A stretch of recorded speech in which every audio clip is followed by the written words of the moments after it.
कायेन वाचा मनसेन्द्रियैर्वा बुद्ध्यात्मना वानुसृतस्वभावः सर्वं यद्यत् सकलं परस्मै नारायणायेति समर्पयामि।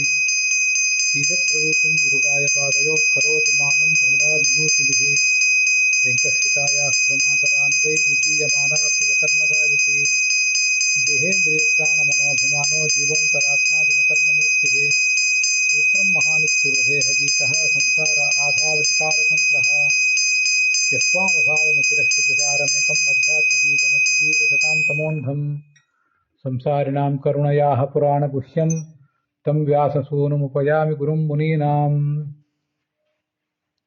अथानघाङ्ग्र्योस्तव कीर्तितीर्थयोः अन्तर्बहिस्नानविधूतपाप्मनां भूतेष्वनुक्रोशसुतत्वशीलिनां स्यात्सङ्गमोऽनुग्रहयेष नस्तव।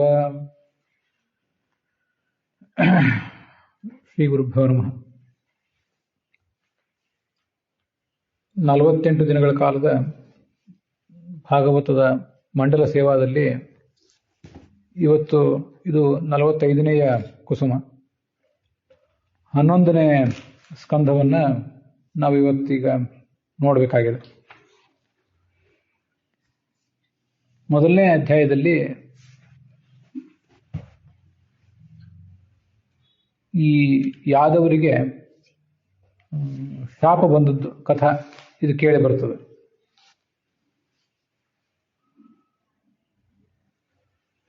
ಕೌರವ ಪಾಂಡವರಲ್ಲಿ ಒಂದು ಜಗಳ ಹುಟ್ಟಲಿಕ್ಕೆ ಕೃಷ್ಣನೇ ಕಾರಣ. ಮೂಲತಃ ಎಲ್ಲಿಯೇ ಜಗಳನೇ ಆದರೂ, ಕಲಹವೇ ಆದರೂ, ಹಾಗೆ ಅವ್ರ ನಡುವೆ ಎಲ್ಲಿಯಾದರೂ ಸ್ನೇಹ ಏರ್ಪಟ್ಟರೂ ಜಗತ್ತಿನಲ್ಲಿ ಎಲ್ಲದಕ್ಕೂ ಭಗವಂತನೇ ಕಾರಣ. ಜವಿಷ್ಠಂ ಜನಯನ್ ಕಲಿಂ, ಹೀಗೆ ಸಕಲಕ್ಕೂ ಕಾರಣ. ಈ ಕಲಹಕ್ಕೂ ಅವನೇ ಕಾರಣ. ಜೂಜಿನಲ್ಲಿ ಕೃಷ್ಣನನ್ನು ಪಣವಾಗಿಡು, ದ್ರೌಪದಿಯನ್ನು ಮನೆಗೆ ಕಳಿಸು ಅಂತ ಹೀಗೆಲ್ಲ ಕೆಟ್ಟ ಮಾತುಗಳನ್ನು ಆಡಿದ ದುರ್ಯೋಧನ, ಅವಮಾನಿಸಿದ. ಆದ್ದರಿಂದ ಕೌರವರು ಪಾಂಡವರಿಗೆ ಕೋಪ ಬರೆಸುವಂತೆ ಮಾತಾಡಿದರು. ಆ ಪಾಂಡವರನ್ನು ನಿಮಿತ್ತ ಮಾಡಿಕೊಂಡು ಕುರುಕ್ಷೇತ್ರದಲ್ಲಿ ಎಲ್ಲರ ಭಾರವನ್ನು ಇಳಿಸಿದ. ಜರಾಸಂಧಾದಿಗಳನ್ನು ಕೂಡ ಸಂಹರಿಸಿದ್ದ. ಮುಂದೆ ಇನ್ನೂ ಭಾರ ಹೋಗಿಲ್ಲ, ಭೂಮಿ ಭಾರ ಹೋಗಿಲ್ಲ. ಯಾಕೆಂದ್ರೆ ಯದುಕುಲ ಇನ್ನೂ ಇದ್ದೇ ಇದೆ. ಯದ್ ಯಾದವಂ ಕುಲಮಹೋ ಅವಿಷಹ್ಯಮಾಸ್ತೆ. ಈ ಯಾದವ ಕುಲ ಮಹಾಬಲಿಷ್ಠವಾದದ್ದು, ನನ್ನನ್ನೇ ಅವಲಂಬಿಸಿರುವಂತಹ ಕುಲ ಇದು. ಇದಕ್ಕೆ ಇನ್ನೊಬ್ರು ಯಾರೋ ಹಂತಕರಾಗೋದು ಬೇಡ. ಇದೇನಾದರೂ ನಾಶ ಆಗೋದಿದ್ರೆ ತಮ್ಮ ಒಳಗಿನ ಸಂಘರ್ಷದಿಂದಲೇ ನಾಶ ಆಗಲಿ. ಹೀಗೆ ಇದನ್ನೆಲ್ಲ ಮುಗಿಸಿ ಅಂತಃ ಕಲಿಂ ಯದುಕುಲಸ್ಯ ವಿಧಾಯ, ಯದುಕುಲದೊಳಗೆ ಒಳಗೆ ಸಂಘರ್ಷ ಹುಟ್ಟುವಂತೆ ಮಾಡಿ ಅವರ ನಾಶವನ್ನೆಲ್ಲ ಮುಗಿಸಿ ನಾನು ಪರಂಧಾಮಕ್ಕೆ ಹೋಗ್ತೇನೆ ಅಂತ ವಿಚಾರ ಮಾಡಿದ.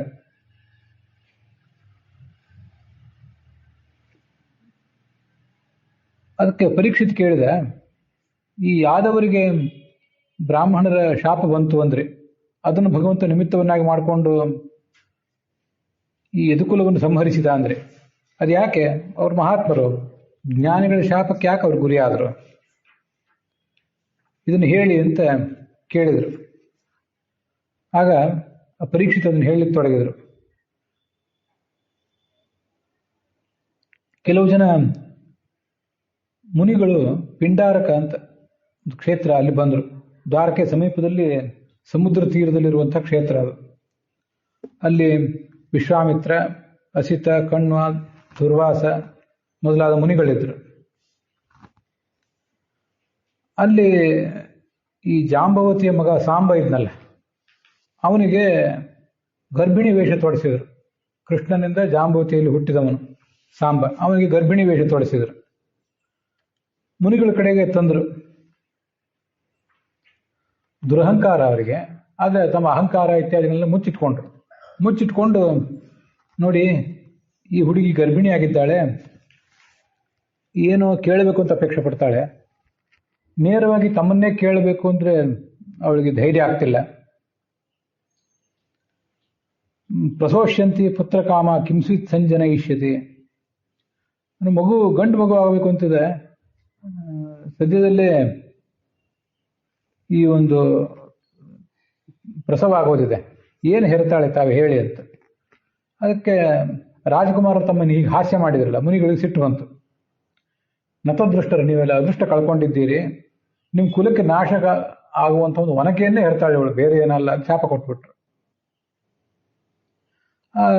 ಆ ಯಾದವರಿಗೆಲ್ಲ ಭಯ ಆಯಿತು. ಕೊನೆಗೆ ಅವನಿಗೊಂದು ಆ ಸಾಂಬನಿಗೆ ಮೈಗೆ ಹೊಟ್ಟೆ ಸಮೀಪ ಬಟ್ಟೆ ಸುತ್ತಿದ್ರಲ್ಲ, ಅದನ್ನೆಲ್ಲ ಬಿಚ್ಚಿ ನೋಡಿದರು. ಅದು ಒನಕೆ ಅಲ್ಲಿ ಇದ್ದದನ್ನು ಕಂಡ್ರು. ಗಾಬರಿ ಆಯ್ತು ಅವರಿಗೆ. ಇದನ್ನು ವಿಚಾರ ಮಾಡಬೇಕು. ಹೊಟ್ಟೆ ಅಂದ್ರೆ ಎಷ್ಟಿರ್ತದೆ? ಹೊಟ್ಟೆ ಜಾಗ ಎಷ್ಟಿರ್ತದೆ? ಒಂದು ಅರ್ಧ ಅಡಿ ಜಾಗ ಇರ್ಬೋದು. ಮಗು ಇರೋದಾದ್ರೂ ಒಂದು ಅರ್ಧ ಅಡಿ ಅದು ಉದ್ದ, ಅಳತೆ ಇತ್ಯಾದಿ. ಅಂತ ಒನಕೆ ಹೊಟ್ಟೆ ಒಳಗೆ ಇರೋದು ಹೇಗೆ ಸಾಧ್ಯ? ಆದರೆ ಅದು ಒನಕೆ ಅಲ್ಲಿಂದ ಹೊರಗೆ ಬಿತ್ತು. ಇದು ದೈವಲೀಲೆ ಅಷ್ಟೆ. ಇಡೀ ದೊಡ್ಡ 5-6 ಅಡಿ ಎತ್ತರದ ಒನಕೆ ಅಥವಾ 4-5 ಅಡಿ ಎತ್ತರದ ಒನಕೆ ಆದರೂ ಹೋಲಿ 3-4 ಅಡಿ ಎತ್ತರದ ಒನಕೆ ಆದರೂ ಅಲ್ಲಿ ಇರೋದು ಹೇಗೆ? ಆದರೆ ಬಿಚ್ಚಿ ನೋಡಿದಾಗ ಒನಕೆ ಹೊರಗೆ ಬಂತು. ಇದು ಆಶ್ಚರ್ಯ ಅಷ್ಟೆ. ನಾವೇನು ಕೆಲಸ ಮಾಡಿದ್ವಿ, ಜನ ನಮ್ಗೇನು ಅಂತಾರೆ ಭಯಪಟ್ಟರು. ಅದನ್ನು ತೊಗೊಂಡೋಗಿ ಉಗ್ರಸೇನ ಮೊದಲಾದ ರಾಜರ ಎದುರಿಗೆ ತಂದಿಟ್ರು.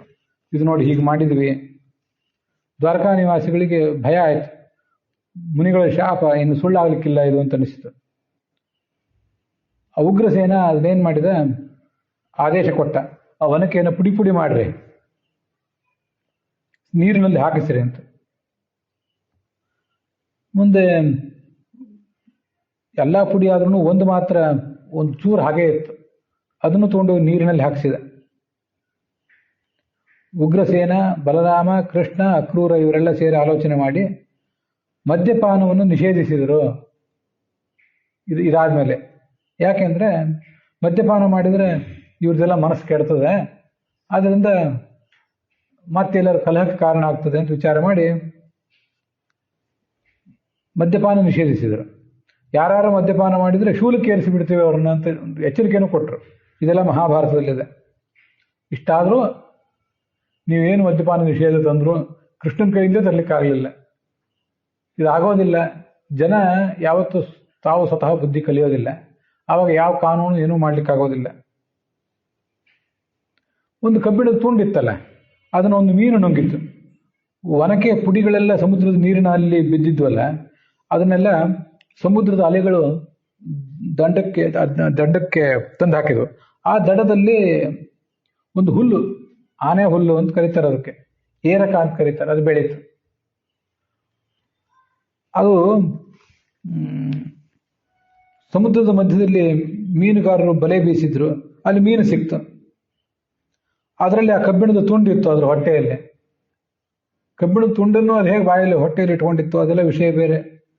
ಅಂತೂ ಅದೊಬ್ಬ ಬೇಡನ ಕೈಯಲ್ಲಿ ಸಿಕ್ತು. ಅವನೇನು ಮಾಡಿದ, ಒಳ್ಳೆ ಚೆನ್ನಾಗಿದೆ ಇದು ಅಂತ ಆಲೋಚನೆ ಮಾಡಿ ತನ್ನ ಬಾಣಕ್ಕೆ, ಯಾವುದೋ ಒಂದು ಬಾಣಕ್ಕೆ ಅದನ್ನ ಸಜ್ಜು ಮಾಡಿಕೊಂಡು ಕಾದಿದ್ದ. ಭಗವಂತನಿಗೆ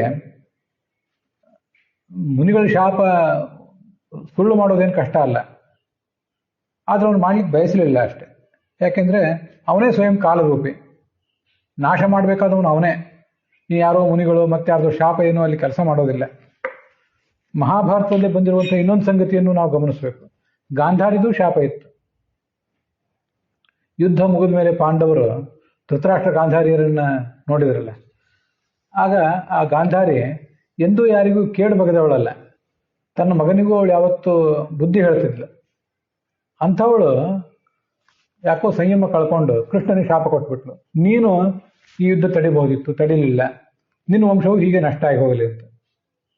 ವಂಶ ನಷ್ಟ ಆಗಿ ಹೋಗಲಿ ಅಂತ ಕೃಷ್ಣ ಸ್ವಯಂ ತಾನೇ ಆಲೋಚನೆ ಮಾಡಿದ್ದ ಮೊದಲೇ, ಸರ್ವಜ್ಞನಾದ್ರಿಂದ, ಭಗವಂತ ಆದ್ರಿಂದ. ಇವಳೇನು ಬಹಳ ಕಷ್ಟಪಟ್ಟು ಪ್ರತಿ ಸೇವಾ ಮಾಡಿದ್ಲು, ತುಂಬ ಸಾಧ್ವಿ ಜೀವನ ನಡೆಸಿದ್ಲು. ಇಂಥ ಒಂದು ಕೆಟ್ಟ ಮಾತಾಡಿ ತನ್ನ ಜೀವನ ಕಳ್ಕೊಂಡ್ಲಷ್ಟೆ. ತನ್ನ ತಪಸ್ಸೆಲ್ಲ ತಾನೇ ಕಳ್ಕೊಂಡ್ಲು. ಆಗೋದು ತಾನೇ ಆಗ್ತಿತ್ತು. ಇವಳು ಹೇಳಿದ್ರೆ ಶಾಪ ಕೊಡದೆ ಹೋದ್ರೂ ಆಗ್ತಿತ್ತು. ಮುನಿಗಳ ಶಾಪದಿಂದ ಅದು ಹಾಗೇ ಆಗ್ತಿತ್ತು. ಬಹಳ ಮುಖ್ಯವಾಗಿ ಭಗವಂತನ ಸಂಕಲ್ಪದಿಂದ ಆಗ್ತಿತ್ತು. ಆದರೆ ಅವಕ್ಕಿಂತವು ಕೆಲವು ಬೇರೆ ಬೇರೆ ನಿಮಿತ್ತಗಳಾಗ್ತಾವೆ ಅಷ್ಟೆ. ಅದರಿಂದಲೇ ಎಲ್ಲಿಯೇ ಯಾವುದೇ ಸಾವಾಗಲಿ, ನೋವಾಗಲಿ, ಅನಾಹುತವಾಗಲಿ, ದೊಡ್ಡ ಪ್ರಳಯ ಆಗಲಿ, ಎಲ್ಲಿಯೇ ಯಾರೇ ಅಧಿಕಾರ ಕಳ್ಕೊಳ್ಳಿ, ಅಧಿಕಾರಕ್ಕೆ ಏರಲಿ, ಎಲ್ಲದಕ್ಕೂ ಭಗವಂತನೇ ನಿಮಿತ್ತ. ಪ್ರಧಾನ ಕಾರಣ ಭಗವಂತನೇ. ಉಳಿದವರು ಕೇವಲ ಅದಕ್ಕೆ ನಿಮಿತ್ತರಾಗ್ತಾರೆ. ಹಾಗಾಗಿ ನಾವು ನಮ್ಮ ನಾಲಿಗೆಯನ್ನು ಹತೋಟಿಯಲ್ಲಿ ಇಟ್ಕೊಂಡಿರ್ಬೇಕು. ಆಗೋದಾಗೆ ಆಗ್ತಿರ್ತದೆ. ನಾವೇನಾದರೂ ಅಂದರೆ ನಮಗೆ ಅದರಿಂದ ಶಾಪ, ತಾಪ ಇತ್ಯಾದಿ ತರ್ತದೆ. ಎಚ್ಚರಿಕೆಯಿಂದಿರ್ಬೇಕಷ್ಟೆ. ಈ ಯಾದವರು ಒಂದು ವೇಳೆ ಶಾಪ ಪಡ್ಕೊಳ್ಳದೆ ಹೋದರೂ ಕೂಡ, ಮುನಿಗಳ ಮಾತಿನಿಂದ ಯಾದವರು ಶಾಪ ಬರದೆ ಹೋದ್ರೂ ಕುಲ ಏನು ಉಳಿತಿರ್ಲಿಲ್ಲ. ಆದರೆ ಇವರು ಅಂಥ ಅಚಾತುರ್ಯ ಅವರು ಮಾಡಿಬಿಟ್ರು. ಆ ಮುನಿಗಳನ್ನ ಕೆಣಕ್ಲಿಕ್ಕೆ ಹೋಗಬಾರ್ದಿತ್ತು. ಮುನಿಗಳನ್ನ ಕೆಣಕಿ ಅವರಿಂದ ಶಾಪ ತಂದುಕೊಂಡ್ರು. ಗಾಂಧಾರಿನೂ ಸಂಯಮ ಕಳ್ಕೋಬಾರ್ದಿತ್ತು, ಅದನ್ನು ಮಾಡಿದ್ಲು. ಇದು ತುಂಬ ವಿಚಿತ್ರ. ಮುಂದೆ ಈ ನಾರದ ಮೇಲಿನ ಮೇಲೆ ದ್ವಾರಕೆಗೆ ಬರ್ತಿದ್ದ. ದ್ವಾರಕೆಯಲ್ಲಿ ಕೆಲವು ಕಾಲ ಇರ್ತಿದ್ರು ನಾರದರು. ಅಂಥ ಒಂದು ಸಂದರ್ಭದಲ್ಲಿ ಈ ವಸುದೇವ ಅವರಿಂದ ತತ್ವೋಪದೇಶ ಮಾಡಿ ಅಂತ ಕೇಳಿದ. ನನಗೊಂದಿಷ್ಟು ತತ್ವೋಪದೇಶ ಮಾಡಿ ಅಂತ. ಅದಕ್ಕೆ ಅವರು ನಾನು ಕೆಲವು ಜ್ಞಾನಿಗಳು ಮಾಡಿದ ತತ್ವೋಪದೇಶವನ್ನು ನಿನಗೆ ಹೇಳ್ತೇನೆ ಅಂತ ಹೇಳಿಕ್ಕೆ ತೊಡಗಿದ್ರು.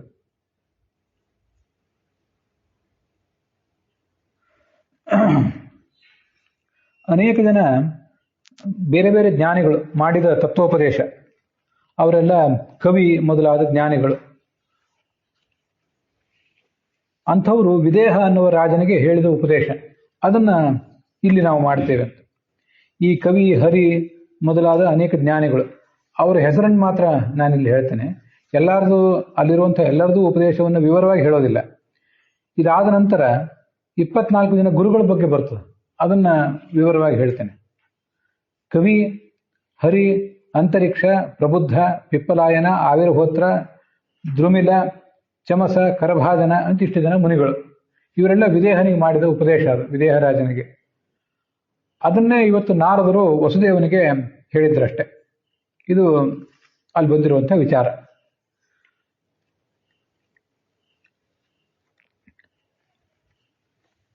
ಇದರಲ್ಲಿ ಈಗ ನಾವೇನು ನೋಡ್ತಿದ್ದೀವಲ್ಲ, ಅದರಲ್ಲಿ ಕೆಲವು ಆಯ್ದ ಶ್ಲೋಕಗಳನ್ನು, ಆ ಉಪದೇಶದಲ್ಲಿ ಕೆಲವು ಆಯ್ದ ಶ್ಲೋಕಗಳನ್ನು ಹೇಳ್ತೀನಿ. 24 ಗುರುಗಳ ಬಗ್ಗೆ ವಿವರವಾಗಿ ಹೇಳ್ತೇನೆ. ಕಾಯೇನ ವಾಚ ಮನಸೇಂದ್ರಿಯ ಇರುವ ಅಂತ ಈಗ ಆರಂಭದಲ್ಲಿ ಒಂದು ಶ್ಲೋಕ ಹೇಳಿದೆ. ಇದು ಈ 11ನೇ ಸ್ಕಂದದ 2ನೇ ಅಧ್ಯಾಯದ 36ನೇ ಶ್ಲೋಕ ಇದು. ಕಾಯ ಅಂದರೆ ಶರೀರ, ವಾಕ್ ಅಂದರೆ ನಮ್ಮ ಮಾತು, ಮನಸ್ಸಿನಿಂದ, ಇಂದ್ರಿಯಗಳಿಂದ, ಬುದ್ಧಿಯಿಂದ, ಆತ್ಮನಿಂದ, ನಮ್ಮ ಸ್ವಭಾವಕ್ಕನುಸಾರವಾಗಿ ನಾವೇನೇನೋ ಕೆಲಸಗಳನ್ನು ಮಾಡ್ತೀವಿ. ಇದನ್ನೆಲ್ಲ ನಾವು ಭಗವಂತನಿಗೆ ಅರ್ಪಣೆ ಮಾಡಬೇಕು. ಕರೋತಿ ಯಜ್ಜತ್ ಸಕಲಂ ಪರಸ್ಮೈ ನಾರಾಯಣಾಯೇತಿ ಸಮರ್ಪಯೇತ್ತತ್. ನಿತ್ಯ ಭಗವಂತನಿಗೆ ಎಲ್ಲವನ್ನೂ ಸಮರ್ಪಣೆ ಮಾಡಬೇಕು. ಭಗವಂತನ ಸಮರ್ಪಣೆ ಮಾಡುವುದು ಅಂದ್ರೆ ಏನು? ನಾವು ಮಾಡಿದ ಕೆಲಸದಿಂದ ಅವನಿಗೆ ಆಗಬೇಕಾದ್ದೇನಿಲ್ಲ. ಆದರೆ ನಾವು ಮಾಡಿದ ಕೆಲಸಗಳನ್ನು ನೀನೇ ಮಾಡಿಸಿದ್ದಿ, ನಿನ್ನ ಪ್ರೇರಣೆಯಿಂದ ಇದಾಗಿದ್ದು, ಇನ್ನೂ ನನ್ನಿಂದ ಯಾವತ್ತೂ ಸತ್ಕರ್ಮವೇ ಮುಂದುವರಿಯುವಂತಾಗಲಿ, ದುಷ್ಕರ್ಮಗಳು ನನ್ನಿಂದ ಆಗದೇ ಇರಲಿ ಅಂತ ಅವನು ಪ್ರಾರ್ಥನೆ ಮಾಡುವುದೇನಿದೆ, ಇದಕ್ಕೇನೆ ಸಮರ್ಪಣೆ ಅಂತಾರಷ್ಟೆ, ಬೇರೆ ಏನಿಲ್ಲ. ಇದು ಈ 11ನೇ ಸ್ಕಂದದಲ್ಲಿ 2ನೇ ಅಧ್ಯಾಯದಲ್ಲಿ 36ನೇ ಶ್ಲೋಕ ಇದು. ಮುಂದೆ ಅಲ್ಲಿಂದ 41ನೇ ಶ್ಲೋಕ ಬಂದಿದೆ, ಅದೇ 2ನೇ ಅಧ್ಯಾಯದಲ್ಲಿ. ಖಂ ವಾಯುಮಗ್ನಿಂ ಸಲಿಲಂ ಮಹೀಂಚ ಜ್ಯೋತಿಂಷಿ ಸತ್ವಾನಿ ದಿಶೋ ದ್ರುಮಾದೀನ್ ಸರಿತ್ ಸಮುದ್ರಾಂಶ ಹರೇಶ್ ಶರೀರಂ ಯತ್ಕಿಂಚ ಭೂತಂ ಪ್ರಣಯಮೇದ್ ಅನನ್ಯ ಅಂತ. ನಾವು ಭಗವಂತನನ್ನು ಎಲ್ಲ ಕಡೆ ಕಾಣುವ ಪ್ರಯತ್ನ ಮಾಡಬೇಕು. ಸಾಧನೆ ಮಾಡುವುದಂದ್ರೆ ಹೇಗೆ? ಕೇವಲ ಪ್ರತಿಮೆಗಳಲ್ಲಿ, ಕಲ್ಲಿನ ಪ್ರತಿಮೆ, ಕಟ್ಟಿಗೆ ಪ್ರತಿಮೆ, ಲೋಹದ ಪ್ರತಿಮೆ, ಅಲ್ಲಿ ಮಾತ್ರ ಭಗವಂತನನ್ನು ಕಾಣುವುದಲ್ಲ. ಭಗವಂತನನ್ನು ಆಕಾಶ, ವಾಯು, ಅಗ್ನಿ, ನೀರು, ನಾವು ವಾಸ ಮಾಡುವ ಭೂಮಿ, ಅಲ್ಲೆಲ್ಲ ಕಡೆಯೂ ಭಗವಂತನನ್ನು ಕಾಣಬೇಕು. ಮತ್ತು ಜ್ಯೋತಿಂಷಿ, ನಕ್ಷತ್ರಗಳು, ಸೂರ್ಯ ಮೊದಲಾದದ್ದು, ಎಲ್ಲ ಪ್ರಾಣಿಗಳು, ದಿಕ್ಕುಗಳು, ವೃಕ್ಷಗಳು, ತುಳಸಿ, ಅಶ್ವತ್ಥ ಮೊದಲಾದ ವೃಕ್ಷಗಳಲ್ಲೂ ಅವನಿದ್ದಾನೆ. ಉಳಿದ ಕೆಲಸಕ್ಕೆ ಬಾರದ ಕಸ ಅಂತ ನಾವು ಅಂದ್ಕೊಂಡಿರ್ತೀವಿ, ಅದರಲ್ಲೂ ಭಗವಂತ ಇದ್ದೇ ಇದ್ದಾನೆ. ಅದಲ್ಲದೆ ಸರಿತ್ ಸಮುದ್ರಾಂಶ, ನದಿಗಳು, ಸಮುದ್ರಗಳು, ಇವೆಲ್ಲವೂ ಭಗವಂತನ ಶರೀರ. ಎಲ್ಲ ಕಡೆ ಭಗವಂತನ ಸನ್ನಿಧಾನ ಇದೆ ಅಂತ ಆ ಭಗವಂತನನ್ನ ಅಲ್ಲಿ ನಮಸ್ಕರಿಸಬೇಕು. ಇದನ್ನೇ ಹಿಂದೆ ಒಂದ್ಸರಿ ಹೇಳಿದ್ದೆ. ವಿಸೃಜ್ಯ ಸ್ವಯಂ ಆತ್ಮಸ್ಥಾಂ ದೃಶ್ಯ ವ್ರೀಡಾಂ ಚ ದೈಹಿಕೀಂ ಪ್ರಣವೇ ದಂಡವದ್ಭೂಮೌ ಆಶ್ವಚಂಡಾಲ ಗೋಖರೆ. ಮನುಷ್ಯ ತಾನು ಉನ್ನತ ಜಾತಿಯವನು ಅನ್ನುವ ಭ್ರಮೆ ದುರಭಿಮಾನ ಏನಾದರೂ ಇದ್ರೆ ಅದನ್ನು ಬದಿಗಿಡಬೇಕು. ದೃಶ್ಯ ವ್ರೀಡ ಅಂದರೆ ನಾಚಿಕೆ, ಅದನ್ನು ಬದಿಗಿಡಬೇಕು.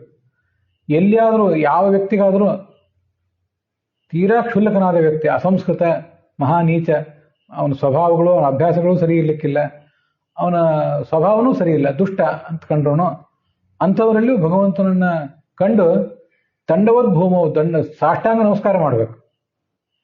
ಸಾಷ್ಟಾಂಗ ನಮಸ್ಕಾರ ಮಾಡುವಾಗ ನಾಟಕಕ್ಕಾಗಿ ಮಾಡೋದಲ್ಲ, ನಾಟಕಕ್ಕಾಗಿ ಏನೋ ವೈಯಕ್ತಿಕ ಆರ್ಥಿಕ ಲಾಭಕ್ಕಾಗಿ ಯಾರ್ಯಾರಿಗೂ ನಮಸ್ಕಾರ ಮಾಡ್ತಿರ್ತಾರೆ ಈ ಜಗತ್ತಿನಲ್ಲಿ. ಅದೇನು ದೊಡ್ಡ ವಿಚಾರ ಅಲ್ಲ. ನಮಸ್ಕಾರ ಮಾಡುವುದಿದ್ರೆ ಸ್ವಚ್ಛವಾದ ಮನಸ್ಸಿನಿಂದ ಭಗವಂತ ಅಲ್ಲಿ ಇದ್ದಾನೆ ಅಂತ ಮಾಡಬೇಕು, ಹೊರತು ಅದರಿಂದ ಕೇವಲ ನಟನೆಗಾಗಿ ಅದನ್ನು ಮಾಡೋದಲ್ಲ. ಅದನ್ನು ಭಗವಂತ ಗಮನಿಸ್ತಾನೆ.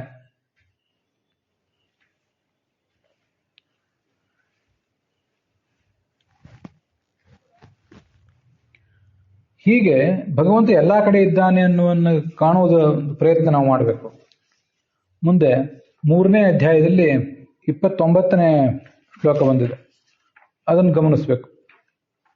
ಇಷ್ಟಂ ದತ್ತಂ ತಪೋಜಪ್ತಂ ಪೂರ್ತಂ ಯಚ್ಚಾತ್ಮನಃ ಪ್ರಿಯಂ ದಾರಾನ್ ಸುತಾನ್ ಗೃಹಾನ್ ಪ್ರಾಣಾನ್ ಪರಸ್ಮೈ ಸನ್ನಿವೇದಯೇತ್. ಇದು 3ನೇ ಅಧ್ಯಾಯದಲ್ಲಿ 29ನೇ ಶ್ಲೋಕ. ನಮ್ಮದೇನಿದೆ, ನಾವೇನೇನು ಮಾಡಿದ್ದೀವಿ ಅದೆಲ್ಲವನ್ನೂ ಭಗವಂತನಿಗೆ ಅರ್ಪಿಸ್ಬೇಕು. ಇದು ನೋಡಿ, ಇಷ್ಟಂ ನಾವು ಮಾಡಿದ ಯಜ್ಞ, ನಾವು ಕೊಟ್ಟ ದಾನ, ನಾವು ಮಾಡಿದ ತಪಸ್ಸು, ಜಪ, ಮತ್ತು ಪೂರ್ತ ಅಂದರೆ ಸಮಾಜದ ಒಳಿತಿಗಾಗಿ ಏನಾದರೂ ಕೆರೆ ಬಾವಿ ಕಟ್ಟಿಸೋದು ಇಂಥ ಕೆಲಸಗಳಿದ್ರೆ, ಮತ್ತೇನು ಕೆಲಸ ಇದೆ, ನಾವೇನೇನು ಮಾಡಿದ್ದೀವಿ ಅದೆಲ್ಲವನ್ನು ಭಗವಂತ ನೀನೇ ಮಾಡಿಸಿದೆ, ನೀನು ಅಲ್ಲದೆ ಹೋದರೆ ನಾನೇನು ಮಾಡ್ತಿದ್ದೆ. ನಾವು ಮಾಡುವ ಶ್ರವಣ, ನಾವು ಮಾಡುವ ಪ್ರವಚನ ಎಲ್ಲವನ್ನೂ ಹೀಗೆ ಭಗವಂತನಿಗೆ ಅರ್ಪಿಸ್ಬೇಕು. ಅದಲ್ಲದೆ ದಾರಾನ್ ಸುತಾನ್ ಗೃಹಾನ್ ಪ್ರಾಣಾನ್, ನನ್ನ ಹೆಂಡತಿಯನ್ನು ನಾನು ಭಗವಂತನಿಗೆ ಅರ್ಪಿಸ್ಬೇಕು. ಅಂದ್ರೆ ನೀನೇ ನನಗೆ ಇವಳನ್ನ ಒದಗಿಸಿಕೊಟ್ಟಿದ್ದೆ, ಇವಳಿಂದಲೇ ಈ ಧರ್ಮ ಕಾರ್ಯ ಎಲ್ಲ ನಡೆದಿದೆ ಅಂತ ಅವನನ್ನ ಸತ್ಕರಿಸ್ಬೇಕು. ಹೆಂಡತಿಯಾದವಳು ಗಂಡನನ್ನು ಅದೇ ಥರ ಭಗವಂತನಿಗೆ ಅರ್ಪಿಸ್ಬೇಕು. ಗಂಡ ನನಗೆ ದೊರಕಿದ್ದು, ಹೆಂಡತಿ ನನಗೆ ದೊರಕಿದ್ದು ಅಂತ ಇಬ್ಬರೂ ಆಲೋಚನೆ ಮಾಡಿ ಭಗವಂತನನ್ನ ನಮಸ್ಕರಿಸಬೇಕು. ಸುತಾನ್ ಮಕ್ಕಳನ್ನು ಭಗವಂತನಿಗೆ ಅರ್ಪಿಸ್ಬೇಕು. ಗೃಹಾನ್ ನಮ್ಮ ಮನೆ, ನಮ್ಮ ಮಠ, ನಮ್ಮ ಸತ್ತು, ಪ್ರಾಣ, ನಮ್ಮ ಇಂದ್ರಿಯ, ನಮ್ಮ ದೇಹ, ಇದೆಲ್ಲವೂ ಭಗವಂತನಿಗೆ ಅರ್ಪಿಸ್ಬೇಕು. ಇದು ನೋಡಿ, ಪ್ರಾರ್ಥನೆ ಬಹಳ ದೊಡ್ಡ ಪ್ರಾರ್ಥನೆ. ಅದು ಇದನ್ನು ಅರ್ಪಿಸುವುದು ಅಂದ್ರೆ ನಿನ್ನಿಂದ ಇದು ಸಾಧ್ಯ ಆಯ್ತು. ಇದೆಲ್ಲವೂ ಇಂಥದನ್ನೇ ಅನುಕೂಲಗಳನ್ನು ಮುಂದೆಯೂ ಕೊಡು, ಯಾವತ್ತೂ ಜೀವನದಲ್ಲಿ ಮುಂದಿನ ಜನ್ಮಗಳಲ್ಲಿಯೂ ಕೊಡು ಅಂತ ಕೇಳ್ತಿರ್ಬೇಕು ಅವನು. ನಮಗೆ ಭಗವಂತನ ಅನುಗ್ರಹ ಇದ್ರೆ ಹೆಂಡತಿ ಸಿಗ್ತಾಳೆ, ಗಂಡ ಸಿಗ್ತಾನೆ. ಭಗವಂತನ ಅನುಗ್ರಹ ಇದ್ರೆ ಮಕ್ಕಳಾಗ್ತಾರೆ, ಮೊಮ್ಮಕ್ಕಳಾಗ್ತಾರೆ, ಜೀವನ ಸುಗಮವಾಗಿ ನಡೀತದೆ. ಅವನ ಅನುಗ್ರಹ ಇದ್ರೆ ಸಂಪತ್ತು ದೊರೀತದೆ. ಅವನ ಅನುಗ್ರಹ ತಪ್ಪಿದ್ರೆ, ಅವಗ್ರಹ ಆದರೆ ಅದರಿಂದ ಎಲ್ಲವನ್ನೂ ಕಳ್ಕೋತೇವೆ. ಈಗೇನು ಬಂದಿದೆಯಲ್ಲ, ಈಗ ಒಂದಿಷ್ಟು ಬಂದಿದೆಯಲ್ಲ, ಈಗ ಬಂದಿದ್ದೇನು ಕಡಿಮೆ ಅಲ್ಲ. ನಾವೇನು ರಾಜಾದಿರಾಜರಲ್ಲದೆ ಇರ್ಬೋದು, ಆದ್ರೂ ನಮ್ಮಷ್ಟಕ್ಕೆ ನಾವು ಮರ್ಯಾದೆಯಿಂದ ಬದುಕಿದ್ದೀವಲ್ಲ, ಇದೇನು ಕಡಿಮೆ ಅಲ್ಲ. ಮತ್ತಿದು ಯಾರ ಅನುಗ್ರಹದಿಂದ ಬಂತು? ನಮ್ದೇನು ದೊಡ್ಡ ಸಾಧನೆ ಏನಿಲ್ಲ ಇದರಲ್ಲಿ, ಭಗವಂತ ಕೊಟ್ಟ ಇದೆ ಅಷ್ಟೆ. ಅದಕ್ಕಾಗಿ ಅವನನ್ನೇ ಸ್ಮರಿಸಬೇಕು. ಇದೊಂದು ತುಂಬ ಅದ್ಭುತವಾದ ಸಂದೇಶ, ನಾವು ಯಾವತ್ತೂ ಮನಸ್ಸಿನಲ್ಲಿ ನೆನಪಿಟ್ಕೊಳ್ಬೇಕಾದಂಥದ್ದು. ಮುಂದೆ 4ನೇ ಅಧ್ಯಾಯದಲ್ಲಿ 10ನೇ ಶ್ಲೋಕ ಒಂದು ಕಂಡು ಬರ್ತದೆ.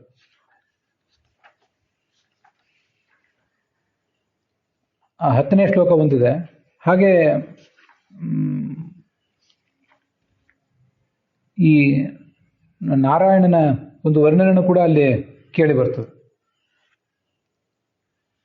ನರನಾರಾಯಣರು ಅಂತ ಇಬ್ಬರು ಋಷಿಗಳು ಬದರಿ ಕ್ಷೇತ್ರದಲ್ಲಿ ಇವತ್ತು ನಮಸ್ಕಾರ ಮಾಡ್ತಿದ್ದಾನೆ, ತಪಸ್ಸು ಮಾಡ್ತಿದ್ದಾರೆ ಅಂತ ನಾವು ಹಿಂದೆ ನೋಡಿದ್ವಿ. ಅವರಿಗೆ ದೇವತೆಗಳು ಎಷ್ಟೇ ವಿಘ್ನ ಮಾಡ್ಲಿಕ್ಕೆ ಹೋದ್ರೂ ವಿಘ್ನ ಆಗಲಿಲ್ಲ. ಆವಾಗ ದೇವತೆಗಳು ನಾವೇನೋ ಯಾರ್ಯಾರೋ ಅಪ್ಸರೆಯನ್ನು ಕರೆಸಿ ನಿಮ್ಮ ತಪಸ್ಸು ಹಾಳು ಮಾಡಬೇಕು ಅಂತ ಹೋದೆವು, ಅದಾಗಲಿಲ್ಲ. ಹೀಗೆ ಅವರು 10ನೇ ಶ್ಲೋಕದಲ್ಲಿ ಪ್ರಾರ್ಥನೆ ಮಾಡ್ತಾರೆ. ತ್ವಾಂ ಸುನ್ವತಾಂ ಸುರಕೃತ ಬಹವೋಂತರಾಯಾಹ ಕಸ್ತಾನ್ ವಿಲಂಘ್ಯ ಪರಮಂ ವ್ರಜತಾತ್ಪದಂತೆ ನಾಣ್ಯಸ್ಯ ಬರಿಹಿಷಿ ಬಲಿರ್ದದತ ಸ್ವಭಾಗಂ ಬಲಿಂ ದದತ ಸ್ವಭಾಗಂ ದತ್ತೇ ಪದಂ ತ್ವಮವಿತ ಯದಿ ವಿಘ್ನಮೂರ್ಧ್ನೆ. ಆ ಶ್ಲೋಕದ ಅರ್ಥ ಏನು ನೋಡು. ನಿನಗೆ ನಾವು ವಿಘ್ನ ಮಾಡ್ಲಿಕ್ಕೆ ಹೋದೆವು ಭಗವಂತನಿಗೆ. ನಿನ್ನನ್ನು ಆರಾಧನೆ ಮಾಡುವ ಭಕ್ತರಿಗೂ ಕೆಲವು ಸರಿ ನಾವು ವಿಘ್ನ ಮಾಡ್ತೇವೆ. ಆದರೆ ನಾವು ದೇವತೆಗಳೇನಾದರೂ ವಿಘ್ನ ಮಾಡಲಿಕ್ಕೆ ಕೂತ್ರೆ ದೇವತೆಗಳ ವಿಘ್ನಗಳನ್ನು ದಾಟಿ ಸಿದ್ಧಿಯನ್ನು ಯಾರು ಪಡಿತಾರೆ? ದೇವತೆಗಳ ಶಕ್ತಿ ಬಹಳ ಇರ್ತದೆ. ದೇವತೆಗಳೇನಾದರೂ ನಮಗೆ ವಿಘ್ನ ಹಾಕಲೇಬೇಕು, ಕೆಲಸ ಹಾಳು ಮಾಡಬೇಕು ಅಂತ ಹೋದರೆ ನಮ್ಮ ಕೆಲಸ ಆಗೋದೇ ಇಲ್ಲ. ಅಷ್ಟು ವಿಘ್ನಗಳನ್ನು ದೇವತೆಗಳು ಮಾಡಿಬಿಡ್ತಾರೆ. ಅದೆಂಥ ಕೆಲಸಕ್ಕೂ ಒಂದು ಯಾವುದೋ ಶ್ರವಣದಂಥ ಪ್ರವಚನದಂಥ ಕಾರ್ಯಕ್ರಮ ಇರ್ಬೋದು, ದೇವ್ರ ಪೂಜೆ ಇರ್ಬೋದು, ಮತ್ತಾವುದೇ ಒಂದು ಸತ್ಕಾರ್ಯ ಇರ್ಬೋದು, ಕಲ್ಯಾಣ ಕಾರ್ಯ ಇರ್ಬೋದು, ಏನಾದರೂ ಮೈಲಿಗೆ ಬರ್ಬೋದು, ಅಥವಾ ನಮಗೆ ಸರಿಯಾಗಿ ಅನಾರೋಗ್ಯ ಆಗ್ಬೋದು, ಮತ್ತು ನಮಗೆ ಕೆಲವು ಸರಿ ಉತ್ಸಾಹವೇ ಹುಡುಗಿ ಹೋಗ್ಬೋದು. ಎಷ್ಟು ಥರದ ವಿಘ್ನ ಬರೋದು ಸಾಧ್ಯ ಇದೆ? ಭಾಳ ದೊಡ್ಡ ದೊಡ್ಡ ಋಷಿಗಳು ಅವರಿಗಾದ್ರೆ ಯಾರೋ ಅಪ್ಸರೆಯರು ಬರ್ತಾರೆ. ನಮಗೇನು ಅಪ್ಸರೆಯರು ಬರದೇ ಹೋದ್ರು ನಮಗೆ ಬೇರೆ ಬೇರೆ ಥರದ ವಿಘ್ನಗಳು ಬಂದೇ ಬರ್ತಿರ್ತಾವಲ್ಲ, ನಮಗೂ ಇದ್ದೇ ಇರ್ತಾವೆ. ಸಂಸಾರ ತಾಪತ್ರಯಗಳೇ ಮುಖ್ಯವಾಗಿ ಸಾಧಕನಿಗೆ ವಿಘ್ನ. ನಾವೇನಾದ್ರೂ ವಿಘ್ನ ಮಾಡ್ಲಿಕ್ಕೆ ಹೊರಟ್ರೆ ಸಾಧಕರಿಗೆ ಅದನ್ನು ದಾಟುವುದೇ ಸಾಧ್ಯ ಇಲ್ಲ. ಆದರೆ ಏನು ಕೆಲಸ ಮಾಡ್ಲಿಕ್ಕೆ ಹೊರಟರು ಕೂಡ ಅದೆಲ್ಲವೂ ನಿನಗೆ ಅರ್ಪಿತ ಅಂತ ಯಾರು ಮಾಡಿಬಿಟ್ರೆ ಮಾತ್ರ, ಯಾವ ದೇವತೆಗಳು ಏನು ವಿಘ್ನ ಮಾಡಿದ್ರು ಆ ವಿಘ್ನ ನಮಗೇನು ಹಾನಿ ಮಾಡೋದಿಲ್ಲ. ಇನ್ನು ಆ ವಿಘ್ನ ಕೆಲಸ ಭಗ್ನ ಆಗೋದಿಲ್ಲ. ಮತ್ತೆ ಆ ಕೆಲಸದ ಫಲವನ್ನು ಯಾರೋ ದುಷ್ಟಶಕ್ತಿಗಳು ದೈತ್ಯರು ಅದನ್ನು ಹಾಳು ಮಾಡಲಿಕ್ಕೂ ಆಗೋದಿಲ್ಲ. ನಿನಗೆ ಅದು ಬಂದು ತಲುಪ್ತದೆ. ದತ್ತೇ ಪದಂ ತ್ವಂ ಅವಿತಾ ಯದಿ ವಿಘ್ನಮೂರ್ಧ್ನಿ. ವಿಘ್ನದ ತಲೆ ಮೇಲೆ ಕಾಲಿಟ್ಟು ನೀನು ಅದನ್ನು ಹಾಳು ಮಾಡ್ತಿ. ಆ ವಿಘ್ನವನ್ನು ನಾಶ ಆಗುವಂತೆ ಮಾಡ್ತೀವಿ ನಿನ್ನನ್ನು ಆರಾಧನೆ ಮಾಡಿದರೆ. ಇದನ್ನು ನಾವು ಪ್ರಾರ್ಥನೆ ಮಾಡಬೇಕು. 48 ದಿನಗಳ ಕಾಲ ಶ್ರವಣ ಮಾಡಬೇಕು ಅಂತ ಕೂತಿದ್ವಿ, ನಮಗೂ ವಿಘ್ನಗಳು ಬಂದಿದ್ದು, ಆದರೂ ಅದನ್ನು ದಾಟಿಕೊಂಡೆವು. ಭಗವಂತನ ಅನುಗ್ರಹದಿಂದ ಅದು ಸಾಧ್ಯ ಆಗ್ತದೆ, ಸಾಧ್ಯ ಆಗಿದೆ ಇಲ್ಲಿವರೆಗೆ ಅಂತ ಭರವಸೆ ಇಟ್ಕೋಬೇಕು. ಮುಂದೂ ಅದು ಆಗ್ತದೆ. ಹೀಗೆ ಸರ್ವ ವಿಘ್ನಗಳ ಪರಿಹಾರನೂ ಕೂಡ ಭಗವಂತನ ಅನುಗ್ರಹದಿಂದ ಆಗ್ತದೆ ಅನ್ನೋ ಎಚ್ಚರ ಇರಬೇಕು ನಮಗೆ. ಇದು 4ನೇ ಅಧ್ಯಾಯದಲ್ಲಿ. ಮುಂದೆ 5ನೇ ಅಧ್ಯಾಯದಲ್ಲಿ 29ನೇ ಶ್ಲೋಕ ಒಂದು ಬರ್ತದೆ.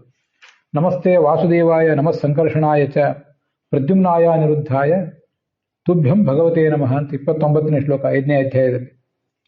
ವಾಸುದೇವ ರೂಪದ ಭಗವಂತನಿಗೆ ನಮಸ್ಕಾರ. ಸ್ವಯಂ ವಾಸುದೇವನಾಗಿ ಕೃಷ್ಣನೇ ಇದ್ದಾನೆ. ಸಂಕರ್ಷಣ ಅಂದರೆ ಬಲರಾಮ. ಬಲರಾಮನಲ್ಲಿ ಸಂಕರ್ಷಣ ಎಂಬ ರೂಪದಿಂದ ಒಳಗಿದ್ದಾನೆ ಭಗವಂತ. ಪ್ರದ್ಯುಮ್ನ ಅಂದರೆ ಭಗವಂತನ ಮಗ. ಆ ಮಗನಲ್ಲಿ ಪ್ರದ್ಯುಮ್ನ ಎಂಬ ರೂಪದಿಂದ ಒಳಗಿದ್ದಾನೆ. ಆ ಮಗನಿಗೂ ಪ್ರದ್ಯುಮ್ನ ಅಂತ ಹೆಸರು, ತಂದೆಗೂ ಪ್ರದ್ಯುಮ್ನ ಅಂತ ಹೆಸರು, ಅಣ್ಣನಿಗೂ ಸಂಕರ್ಷಣ ಅಂತ ಹೆಸರು. ಒಳಗಿರುವ ಭಗವಂತ ತಮ್ಮ ಇದ್ದಾನಲ್ಲ ಅವನಿಗೂ ಸಂಕರ್ಷಣ ಅಂತ ಹೆಸರು. ಅನಿರುದ್ಧ ಅಂತ ಮೊಮ್ಮಗ ಇದ್ದಾನೆ, ಮೊಮ್ಮಗನಿಗೂ ಅನಿರುದ್ಧ ಅಂತ ಹೆಸರು, ತಂದೆಗೂ ಅನಿರುದ್ಧ ಅಂತ, ಅಜ್ಜನಿಗೂ ಅನಿರುದ್ಧ ಅಂತ ಹೆಸರು. ಅಂತಹ ಭಗವಂತನಿಗೆ ನಮಸ್ಕಾರ. 4 ರೂಪದ ಭಗವಂತನಿಗೆ ನಮಸ್ಕಾರ ಅಂತ ಅಲ್ಲಿ ಕೇಳಿ ಬರ್ತದೆ. ಮುಂದೆ ಇದೇ 5ನೇ ಅಧ್ಯಾಯದಲ್ಲಿ 36, 38 ಈ ಶ್ಲೋಕಗಳಲ್ಲಿ ಕಲಿಯುಗದ ಒಂದು ಮಹತ್ವವನ್ನು ಹೇಳ್ತಾರೆ. ನಾವೆಲ್ಲ ಇದು ಕಲಿಕಾಲ ಬಹಳ ಕೆಟ್ಟದು, ಕಲಿಕಾಲದಲ್ಲಿ ಎಲ್ಲ ಪುಣ್ಯ ಕಾರ್ಯ ಹಾಳಾಗಿ ಹೋಗ್ತದೆ, ನಮ್ಮ ಬುದ್ಧಿ ಸರಿ ಇರೋದಿಲ್ಲ ಅಂತ ಏನೇನೋ ಅನ್ಕೋತೇವೆ. ವಸ್ತುತಃ ಕಲಿಕಾಲ ಅನ್ನೋದು ಬಹಳ ದೊಡ್ಡದು. ಕಲಿಂ ಸಭಾಜಯಂತ್ಯಾರ್ಯ ಗುಣಜ್ಞಾ ಸಾರಭಾಗಿನಃ ಯತ್ರ ಸಂಕೀರ್ತನೇನೈವ ಸರ್ವ ಸ್ವಾರ್ಥೋಭಿಲಭ್ಯತೆ. ಕಲಿಯುಗ ಬಹಳ ಮಹತ್ವದ್ದು. ಯಾಕೆಂದ್ರೆ ಹಿಂದಿನ ಯುಗದಲ್ಲಿ ದೊಡ್ಡ ದೊಡ್ಡ ತಪಸ್ ಮಾಡಿ, ಬಹಳ ಕಠಿಣವಾದ ತಪಸ್ ಮಾಡಿ, ದೇಹದಂಡನೆ ಮಾಡಿ ನಾವು ಪುಣ್ಯ ಸಂಪಾದನೆ ಮಾಡಬೇಕಿತ್ತು, ಭಗವಂತನ ಅನುಗ್ರಹಕ್ಕಾಗಿ ಹಾತೊರಿಬೇಕಾಗಿತ್ತು. ಆದರೆ ಕಲಿಯುಗದಲ್ಲಿ ಅಷ್ಟು ಕಠಿಣವಾದ ತಪಸ್ಸು ಮಾಡಬೇಕಾಗಿಲ್ಲ. ಕೂತಲ್ಲೇ ವಾಸುದೇವ, ಸಂಕರ್ಷಣ, ಪ್ರದ್ಯುಮ್ನ, ಅನಿರುದ್ಧ, ಅಚ್ಯುತ, ಅನಂತ, ಗೋವಿಂದ ಅಂತಂದ್ರೆ ಅಷ್ಟೇ ಸಾಕು. ಅದನ್ನ ಎಷ್ಟು ಹಿಂದೆ ಹೇಳ್ತಾರೆ ಅಜಾಮಿಳದ ಕಥೆಯಲ್ಲಿ. ಬುದ್ಧಿ ಇಲ್ಲದೆ ಇರ್ಬೋದು ಮಕ್ಕಳಿಗೆ, ದೊಡ್ಡವ್ರಿಗೆ ಬುದ್ಧಿ ಇರೋದು ಅಷ್ಟರಲ್ಲೇ ಇದೆ, ಅದು ವಿಷಯ ಬೇರೆ. ಮಕ್ಕಳಿಗೆ ಬುದ್ಧಿ ಇಲ್ಲ ನಾವು ಅಂತೇವೆ ಅಷ್ಟೇ. ಅದು ಏನಾದ್ರೂ ಅದು ಯಾವ್ದಾದ್ರು ನೆಪದಿಂದಾಗಿ ಭಗವಂತ ನಾಮಸ್ಮರಣೆ ಮಾಡ್ತಾವಲ್ಲ, ಹೇಳಿದ ಮೇಲೆ ಆದ್ರೂ ಮಾಡ್ತಾರೆ. ಹೇಳು ಹೇಳು ಅಂತ ಹೇಳಿದಾಗಾದ್ರೂ ಮಾಡ್ತಾರೆ, ತಿಳಿದು ಮಾಡ್ತಾರೆ. ಇದಕ್ಕಿದ್ದಂಗೆ ತಮಗೆ ಏನೋ ಹೊಡೆದು ಮಾಡ್ತಾರಲ್ಲ. ಇಂಥ ನಾಮ ಸಂಕೀರ್ತನದಿಂದ ಎಲ್ಲಾ ಫಲ ಸಿಗ್ತದೆ. ಬಹಳ ದೊಡ್ಡ ದೊಡ್ಡ ಯಜ್ಞ ಬೇಕಾಗಿಲ್ಲ, ಪುರೋಹಿತರನ್ನು ಕರೆಸಬೇಕಾಗಿಲ್ಲ. ಕೇವಲ ಸಂಕೀರ್ತನದಿಂದ ಇವೆಲ್ಲ ಕೆಲಸ ಆಗ್ತದೆ. ಇದು ಅದಕ್ಕಾಗಿ ವಾಸುದೇವ ಸಂಕೃಷ್ಣ ಅನ್ನೋ ನಾಮದಿಂದ ಅವನನ್ನು ಕರಿಬೇಕು. ಇದರಿಂದಲೇ ಪರಮ ಶಾಂತಿ ಮುಕ್ತಿ. ಕೃತಯುಗದಲ್ಲಿ ಜನ ಇರ್ತಾರಲ್ಲ, 38ನೇ ಶ್ಲೋಕ ಹೀಗೆ ಹೇಳ್ತದೆ, ಕೃತಯುಗದಲ್ಲಿ ಹುಟ್ಟಿದ ಜನ ನಾವು ಇನ್ನೊಂದ್ಸರಿ ಕಲಿಯುಗದಲ್ಲಿ ಹುಟ್ಟಿ ಬರೋಣ ಅಂತ ಆಲೋಚನೆ ಮಾಡ್ತಾರಂತೆ. ಯಾಕೆಂದ್ರೆ ಕೃತಯುಗದಲ್ಲಿ ಆರಾಧನೆಗೆ ಬೇಕಾಷ್ಟು ಅನುಕೂಲ ಇರ್ತದೆ, ಏಕಾಗ್ರತೆ ಇರ್ತದೆ, ತಾಪತ್ರಯಗಳು ಕಡಿಮೆ ಇರ್ತವೆ. ಅಂತ ಸಂದರ್ಭದಲ್ಲಿ ಆರಾಧನೆ ಮಾಡೋದೇನು ದೊಡ್ಡ ಕಷ್ಟ ಅಲ್ಲ. ಆದ್ರಿಂದ ನಿಮ್ಗೆ ಅನುಕೂಲ ಇದ್ದಾಗ ಆರಾಧನೆ ಮಾಡಿ ಫಲ ಪಡ್ಕೊಳ್ಳೋದಿನ ದೊಡ್ಡ ಕೆಲಸ ಅಲ್ಲ. ಅದಕ್ಕಾಗಿ ಭಗವಂತ ಅಲ್ಲಿ ಫಲ ಕೊಡ್ತಾನೆ. ಅನುಕೂಲ ಇದೆ ಮಾಡಿದಿರಿ ಏನು ದೊಡ್ಡದು ಅಂತ. ಅನುಕೂಲ ಇಲ್ಲದೆ ಇದ್ದಾಗ ಮಾಡ್ತಿರಲ್ಲ, ಕಷ್ಟ ಇದ್ದಾಗ ಮಾಡ್ತಿರಲ್ಲ, ಅದಕ್ಕೆ ಫಲ ಹೆಚ್ಚು ಅಂತ ಕಲಿಯುಗದಲ್ಲಿ ಫಲ ಹೆಚ್ಚು ಕೊಡ್ತಾನೆ. ಮಾಡಬೇಕು ಅಂತ ಮನಸ್ಸು ಬರೋಲ್ಲ, ಕೇಳಬೇಕು ಅಂತ ಮನಸ್ಸು ಬರೋದಿಲ್ಲ. ಯೌವನದ ಉನ್ಮಾದ, ಸಂಪತ್ತಿನ ಉನ್ಮಾದ, ವಿದ್ಯಾಮದೋ ಧನಮದ ತಥೈವ ಅಭಿಜನೋಮದ, ದೊಡ್ಡ ಕುಲದಲ್ಲಿ ಹುಟ್ಟಿಬಿಟ್ಟಿದ್ದೇನೆ ಅಂತ ಭ್ರಾಂತಿ, ಏನೇನೋ ಮನಸ್ಸೇ ಹೋಗೋದಿಲ್ಲ ಆ ಕಡೆ. ಯೌವನ ಅಂತೂ ಮೊದಲು ಬಾಲ್ಯ ಒಂಥರ ಜ್ಞಾನವೇ ಇರೋದಿಲ್ಲ, ಯೌವನದಲ್ಲಿ ಒಂದಿಷ್ಟು ಜ್ಞಾನ ಬಂದಿರ್ತದೆ, ಆದರೆ ಮದ ಮುಂದೆ ಮಧ್ಯ ವಯಸ್ಸಿನಲ್ಲಿ ಒಂದಿಷ್ಟು ಸಾಧ್ಯ ಆಗ್ತದೆ. ಮುಪ್ಪು ಬಂದಾಗ ಅದೂ ಸಾಧ್ಯ ಆಗೋದಿಲ್ಲ, ಮತ್ತೆಲ್ಲ ಮರೆತು ಹೋಗಿಬಿಡ್ತಾನೆ. ಏನಂತ ಎಚ್ಚರವೇ ಇರೋದಿಲ್ಲ. ಅಂತಹ ಪರಿಸ್ಥಿತಿ ಮನುಷ್ಯ ತಲುಪ್ತಾನೆ. ಆದ್ದರಿಂದ ಕೃತಯುಗದಲ್ಲಿ ಹುಟ್ಟಿದ ಜನನೂ ಕೂಡ ಇನ್ನೊಂದ್ಸರಿ ನಾವು ಕಲಿಯುಗದಲ್ಲಿ ಹುಟ್ಟಿ ಬರೋಣ ಅಂತ ಆಲೋಚನೆ ಮಾಡ್ತಾರೆ. ಆದ್ದರಿಂದ ಕಲಿಯುಗ ಬಹಳ ಉತ್ತಮವಾದ ಯುಗ. ನೋಡಿ, ಇದು ಕಲಿಯುಗದ ಬಗ್ಗೆ ನಾವೊಂದು ಧೋರಣೆ ನಾವು ಯಾವತ್ತೂ ಮನಸ್ಸಿನಲ್ಲಿ ಇಟ್ಕೊಂಡಿರ್ಬೇಕು. ಕಲಿಯುಗದಲ್ಲಿ ಈಗ ಇನ್ನೂ 5,000 ವರ್ಷ ಆಗಿವೆ ಅಷ್ಟೇ ಪಂಚಾಂಗ ನೋಡಿದರೆ. ವಸ್ತುತಃ ಇನ್ನೂ 31,000 ವರ್ಷ ಕಲಿಯುಗದ ಸಂಧಿಕಾಲ ಇದೆ. ಇದೀಗ ದ್ವಾಪರ ಯುಗದ ಮತ್ತು ಕಲಿಯುಗದ ಸಂಧಿಕಾಲ ಇದೆ. ಈಗ ಒಂದಿಷ್ಟು ಸಂಧಿಕಾಲ, ಮುಂದೊಂದಿಷ್ಟು ಸಂಧಿಕಾಲ ಇರ್ತದೆ. ಕಲಿಯುಗ ಮುಗಿತಾ ಬಂದಂತೆ ಅದೊಂದು ಸಂಧಿಕಾಲ. ಸಂಧಿಕಾಲದಲ್ಲಿ ಯಾವತ್ತು ಹಿಂದಿನ ಗುಣ ಮುಂದಿನ ಗುಣ ಎರಡೂ ಇರ್ತವೆ. ಈಗ ಸಾಯಂಕಾಲ ಸಂಧ್ಯಾ ಅಂತಂದ್ರೆ ಸ್ವಲ್ಪ ಕತ್ಲು ಆಗಿರ್ತದೆ, ಸ್ವಲ್ಪ ಬೆಳಕು ಇರ್ತದೆ. ಬೆಳಗಿನ ಸಂಧ್ಯಾ ಅಂದ್ರೆ ಸ್ವಲ್ಪ ಕತ್ಲೇನೂ ಇರ್ತದೆ, ಬೆಳಕು ಇರ್ತದೆ. ಅದಕ್ಕೆ ಅದನ್ನ ಸಂಧಿಕಾಲ ಅನ್ನೋದು. ಹಿಂದೂ ಮುಂದಿನ ಎರಡೂ ಇರ್ತದೆ. ಈಗ ಒಟ್ಟು 36,000 ವರ್ಷ ಕಲಿಯುಗದ ಸಂಧಿಕಾಲ ಅಂತ. ಅದರಲ್ಲಿ ಇನ್ನೂ 5,000 ವರ್ಷ ಆಗಿದೆ. ಈಗಲೇ ಇಷ್ಟೆಲ್ಲ ಅನಾಹುತ, ಸುಳ್ಳು, ಅನ್ಯಾಯ, ಪಕ್ಷಪಾತ, ಏನೆಲ್ಲ ಇಂಥದ್ರಲ್ಲೇ ಇಷ್ಟೆಲ್ಲ ಆಗಿ ಹೋಗಿದೆ. ಇನ್ನು 36,000 ವರ್ಷ ಆಗಿ ವಾಸ್ತವಿಕ ಕಲಿಯುಗ ಕಾಲಿಟ್ರೆ ಏನೇನು ಆಗಿ ಹೋಗ್ಬೋದು ಅಂತ ನೆನೆಸ್ಕೊಂಡ್ರೆ ಭಯ ಅನ್ನಿಸ್ತದೆ. ಆದರೆ ಬಹಳ ಏನು ವಿಚಾರ ಮಾಡೋದು ಬೇಡ. ಕಲಿಯುಗ ಇದೇನು ಮೊದಲನೇ ಸರಿ ಬಂದಿದ್ದಲ್ಲ, ಈ ಹಿಂದೆನೂ ಕಲಿಯುಗ ಬಂದಿದೆ. ಯುಗಗಳು ನಡೀತಾನೆ ಇರ್ತವೆ. ಕಲಿಯುಗ ಆದ್ಮೇಲೆ ಕೃತ ಬರ್ತದೆ. ಕಲಿಯುಗದ ಕೊನೆಯಲ್ಲಿ ಕಲ್ಕಿ ಬರ್ತಾನೆ, ಎಲ್ಲ ಅಧರ್ಮವನ್ನು ಮೆಟ್ಟಿ ನಿಲ್ತಾನೆ. ಅಧಾರ್ಮಿಕರಾದ ಆಡಳಿತಗಾರರು, ಜನ ಎಲ್ಲರನ್ನೂ ಸದೆ ಬಡಿತಾನೆ. ಕೃತಯುಗ ಬರ್ತದೆ, ಮತ್ತೆ ದ್ವಾಪರ, ಮತ್ತೆ ತ್ರೇತಾ, ಮತ್ತೆ ದ್ವಾಪರ, ಮತ್ತೆ ಕಲಿಯುಗ ಏನು ಇದು ಮೊದಲನೇ ಸರಿ ಬಂದದ್ದಲ್ಲ. ಹಿಂದೆಲ್ಲ ಕಲಿಯುಗಗಳು ಬಂದಿದ್ದು ಏನೇನೋ ತೊಂದರೆ ಆಗಿತ್ತು. ಆವಾಗ ಮತ್ತೆ ಜ್ಞಾನ, ಧರ್ಮ ಇದನ್ನೆಲ್ಲ ಎತ್ತಿ ಹಿಡಿದವನು ಭಗವಂತನೇ. ಈಗಲೂ ಅವನೇ ಎತ್ತಿ ಹಿಡಿತಾನೆ ಅಷ್ಟೇ. ಆದ್ರಿಂದ ನಾನು ಅನ್ಕೊಳ್ಳೋದು ಇದೊಂದು, ಹೀಗೆ ಎಷ್ಟೇ ಕೆಟ್ಟ ಕಾಲ ಬರಲಿ, ಕಲಿಯುಗದ ಪರಮಾವಧಿ ಬಂದು ಹೋಗಲಿ, ಎಲ್ಲೆಲ್ಲೋ ಒಂದು ಕಡೆ ಭಗವಂತ ನಾಮಸ್ಮರಣೆ ನಡೆದಿರ್ತದೆ. ಎಲ್ಲೋ ಒಂದಿಷ್ಟು ಜನ ಭಗವಂತನ ಭಕ್ತರಿರ್ತಾರೆ. ಅವರೆಲ್ಲೋ ದೊಡ್ಡ ಬ್ರಾಹ್ಮಣರಾಗೆ ದೊಡ್ಡ ವೇಷ ಹಾಕೊಂಡೇ ಓಡಾಡ್ತಿರ್ತಾರೆ ಅಂತಿಲ್ಲ. ಯಾವ್ದ್ಯಾವುದೋ ರೂಪದಲ್ಲಿ ಹೆಂಗಸಿರ್ಬಹುದು, ಗಂಡಸಿರ್ಬಹುದು, ಯಾವುದೋ ಜಾತಿ ಇರಬಹುದು, ಮತ್ತೇನೋ ಕುಲ ಕಸುಬಿರ್ಬಹುದು, ಭಗವಂತ ನಾಮಸ್ಮರಣೆ ಮಾಡ್ತಿರ್ತಾರೆ. ಇನ್ನೊಬ್ರಿಗೆ ಒಂದಿಷ್ಟು ಏನೋ ಪ್ರೇರಣೆ ಕೊಡ್ತಿರ್ತಾರೆ, ಇದನ್ನ ಮಾಡ್ರಿ ಅದನ್ನ ಮಾಡ್ರಿ ಅಂತ. ಅದ್ಯಾರು ಕೇಳ್ತಾರೋ ಬಿಡ್ತಾರೋ ಅದೆಲ್ಲ ವಿಷಯ ಬೇರೆ. ಅಂತೂ ಕಾಲ ಎಷ್ಟೇ ಕೆಟ್ಟದ್ದು ಆಗಿ ಹೋಗ್ಲಿ, ಏನಾಗಲಿ ಆಗಿ ಹೋಗ್ಲಿ, ಅದ್ರ ಮೊಳಕೆ ಮಾತ್ರ ಎಲ್ಲೂ ಹೋಗೋದಿಲ್ಲ. ಅದು ಮತ್ತೆ ಯಾವ ಒಂದು ಕಾಲದಲ್ಲಿ ಎದ್ದು ನಿಲ್ತದೆ. ಅದಕ್ಕಾಗಿ ಕಲಿಯುಗದಲ್ಲಿ ಈ ಒಂದು ಅವಕಾಶವನ್ನು, ನಾವು ಇದ್ದ ಅವಕಾಶವನ್ನ ನಾವು ಕಳ್ಕೋಬೇಕು. ಸಾರಂಗೈವ ಸಾರಭುಕ್ ಅಂತ ಈ ಪರೀಕ್ಷಿತನ ಬಗ್ಗೆ ಹೇಳ್ತಾರೆ. ಪರೀಕ್ಷಿತ ಕಲಿಯನ್ ಸದೆ ಪಡೋದ್ನಲ್ಲ, ಪೂರ್ಣವಾಗಿ ಅವನು ಕೊಲ್ಲಿಕ್ಕೆ ಹೋಗ್ಲಿಲ್ಲ. ಯಾಕೆಂದ್ರೆ ಕಲಿಯಲ್ಲಿ ಒಂದಿಷ್ಟು ಗುಣ ಇದೆ, ಇರಲಿ, ಅವನಿದ್ರೂ ಈ ಕಲಿಯುಗದಲ್ಲೇ ಒಂದಿಷ್ಟು ಗುಣ ಇದೆ. ಅದೇನಂದ್ರೆ ಸಂಕೀರ್ತನದಿಂದ, ನಾಮಸ್ಮರಣದಿಂದ ಎಲ್ಲನೂ ಆಗಿ ಹೋಗ್ತದೆ. ಅದರಿಂದ ಏನಾದರೂ ಆಗಲಿ ಭಗವಂತ ನಾಮಸ್ಮರಣೆ ಒಂದನ್ನು ಮರೆಯೋದು ಬೇಡ. ಉಳಿದ ಪೂಜೆ ಪುನಸ್ಕಾರ, ಮತ್ಯಾವುದೋ ಮಡಿ ಮೇಲಿಗೆ ವಿಧಿ ನಿಷೇಧ, ಇದನ್ನ ತಿನ್ಬೇಡ್ರಿ ಅದನ್ನ ತಿನ್ರಿ, ಹೀಗೆ ಮಾಡ್ರಿ, ಅದೇನಾಗದೆ ಹೋದ್ರೂ ಇದೊಂದನ್ನು ಮಾತ್ರ ಮಾಡ್ತಾನೇ ಇರಬೇಕು. ಇದನ್ನು ಶಾಸ್ತ್ರದಲ್ಲಿ ತುಂಬಾ ಒತ್ತಿ ಹೇಳಿದ್ದಾರೆ. ಆಧಿವ್ಯಾಧಿ ನಿಮಿತ್ತೇನ ವಿಕ್ಷಿಪ್ತ ಮನಸೋಪಿತೋ ಗುಣಾನಾಂ ಸ್ಮರಣಾಶಕ್ತೋ ವಿಷ್ಣೋರ್ ಬ್ರಹ್ಮತ್ವಮೇವತ್ತು ಸ್ಮರ್ತವ್ಯಂ. ಭಯಾನಕವಾದ ರೋಗಗಳು, ಆದಿಗಳು, ವ್ಯಾಧಿಗಳು ಈಗಾಗಲೇ ಕಾಲಿಟ್ಟಿವೆ. ಹಿಂದಿನ ಕಾಲದಲ್ಲಿ ದೊಡ್ಡ ದೊಡ್ಡ ಆಯುರ್ವೇದದ ಮುನಿಗಳು ಅವರಿವರಿಗೆಲ್ಲ ಪರಿಚಯವೇ ಇಲ್ಲದೆ ಇರುವ, ಅಲೋಪತಿ ಅವರಿಗೂ ಪರಿಚಯ ಇಲ್ಲದೆ ಇರುವ ರೋಗಗಳೆಲ್ಲ ಹೊಸ ಹೊಸ ರೋಗಗಳು ಹುಟ್ಕೋತಾ ಇವೆ. ದೈಹಿಕ ರೋಗಗಳು, ಮಾನಸಿಕ ರೋಗಗಳು. ಮನಸ್ಸು ಎಲ್ಲರದು ಪ್ರಕ್ಷುಬ್ಧ ಆಗಿ ಹೋಗ್ತದೆ. ಸಾಂಸಾರಿಕ ಬಂಧನಗಳು ಸರಿ ಇಲ್ಲ, ಎಲ್ಲ ಕಡೆ ಅನಾಚಾರ, ಅತ್ಯಾಚಾರ, ಸ್ತ್ರೀಯರು ಪುರುಷರು ಎಲ್ಲರೂ ಅದೇ ಹಾಳಾಗ್ತಿದ್ದಾರೆ. ಮನಸ್ಸು ವಿಕ್ಷಿಪ್ತ ಆಗಿ ಹೋಗಿದೆ. ಒಂದ್ ಕಡೆ ಕೂತು ಭಗವಂತನ ನಾಮಸ್ಮರಣೆ ಮಾಡೋಣ, ಕೂಡೋದು ಬೇಡ, ಓಡಾಡ್ಕೊಂಡಾದ್ರೂ ಮಾಡೋಣ, ಅದು ಸಾಧ್ಯ ಆಗ್ತಿಲ್ಲ. ವ್ಯಾಪಗಳು, ಹಿತಾಸಕ್ತಿಗಳು, ಯಾರೋ ನಮಗೆ ತೊಂದರೆ ಕೊಡ್ತಾರೆ, ನಾವು ಇನ್ಯಾರಿಗೂ ತೊಂದರೆ ಕೊಡ್ತೇವೆ, ಇದೆಲ್ಲ ನಡೀತಾನೇ ಇದೆ. ಅದು ಸಾಧ್ಯವೇ ಆಗ್ತಿಲ್ಲ. ಭಗವಂತನನ್ನು ಒಂದು ಬಾರಿ ನೆನೆಬೇಕು ಅಂದ್ರೂ ಸಾಧ್ಯ ಆಗ್ತಿಲ್ಲ. ಇಂಥ ಪ್ರಸಂಗದಲ್ಲಿಯೂ ಕೂಡ ಬೇರೆ ಏನು ಇಡೀ ಭಾಗವತ ಆಗಲಿಲ್ವ, ಭಗವಂತನ ನಾಮಸ್ಮರಣೆ ಇಡೀ ಭಾಗವತನ ಮಾಡಬೇಕು ಅಂತ ಓದಬೇಕು ಅಂತ ಹೋದ್ವಿ, ಅದಕ್ಕೆ ಎಷ್ಟು ವಿಘ್ನ. ಆ ಒಂದು 7 ದಿವಸ ಸಪ್ತಾಹ ಮಾಡಬೇಕು ಅಂದ್ರೂ ವಿಘ್ನ, 15 ದಿವಸ ಪ್ರೋಷ್ಠಪದಿ ಮಾಡೋಣ ಅಂದ್ರೆ ಅದಕ್ಕೂ ವಿಘ್ನ, 48 ದಿವಸ ಮಾಡೋಣ ಅಂದ್ರೆ ಅದಕ್ಕೂ ವಿಘ್ನವೇ. ಅದಕ್ಕೆ ತೊಂದರೆಗಳೆಷ್ಟ. ಆ ಎಲ್ಲ ತೊಂದರೆಗಳನ್ನ ಎದುರಿಸಿಯೇ ಮಾಡ್ತಿರ್ತಾನೆ ಮನುಷ್ಯ. ಮತ್ತೊಂದ್ಸಲ ಅಂತಂದ್ರೆ ಮಾಡ್ತಾನೆ ಅಂತ ನಿಶ್ಚಿತ ಇಲ್ಲ. ಆದರೆ ಏನೂ ಆಗದೆ ಹೋದ್ರು ನಾಮಸ್ಮರಣೆ ಆದ್ರೂ ಮಾಡ್ಬೋದಲ್ಲ. ಪ್ರತಿನಿತ್ಯ ಭಾಗವತ ಮನೆಯಲ್ಲಿ ಪ್ರವಚನ ಆಗದೆ ಇರ್ಬೋದು. ಹಗಲು ರಾತ್ರಿ ಮಾಡು ಅಂದ್ರೆ ಯಾರಿಗೂ ಸಾಧ್ಯ ಆಗ್ತದೆ? ಪ್ರವಚನ ಮಾಡೋರಿಗೂ ಸಾಧ್ಯ ಆಗ್ಲಿಕ್ಕಿಲ್ಲ, ಕೇಳೋರಿಗೂ ಸಾಧ್ಯ ಆಗ್ಲಿಕ್ಕಿಲ್ಲ. ಆದರೆ ಕಲಿಯುಗದಲ್ಲಿ ಒಂದು ನಾಮಸ್ಮರಣೆ ಯಾವತ್ತೂ ಮಾಡಬಹುದು. ಅಚ್ಯುತ ಅನಂತ ಗೋವಿಂದ ಅಂತಿದೆ. ಈ 4 ಪಾದಗಳು, ಧರ್ಮ, ಶೌಚ, ಇಂಥವೆಲ್ಲ ಏನೇನೋ ಇದೆಯಲ್ಲ, ಒಂದು ಧರ್ಮ ಕಲಿಯುಗದಲ್ಲಿ ಒಂದೇ ಪಾದ ಧರ್ಮ ಉಳಿದಿರ್ತದಂತ. ಅದಕ್ಕೂ ಧಕ್ಕೆ ಬಂದಿದೆ, ಇಲ್ಲಂತಲ್ಲ. ಸತ್ಯ ಅಂತ ಅನ್ನೋದನ್ನೊಂದನ್ನ ಯಾವತ್ತೂ ನಾವು ಸತ್ಯಂ ಪರಂ ಧೀಮಹಿ ಅಂತ ಭಾಗವತ ಆರಂಭದಲ್ಲಿ ಸತ್ಯ ಅಂತ ಭಗವಂತನ ವರ್ಣನೆ ಮಾಡಿದ್ರು.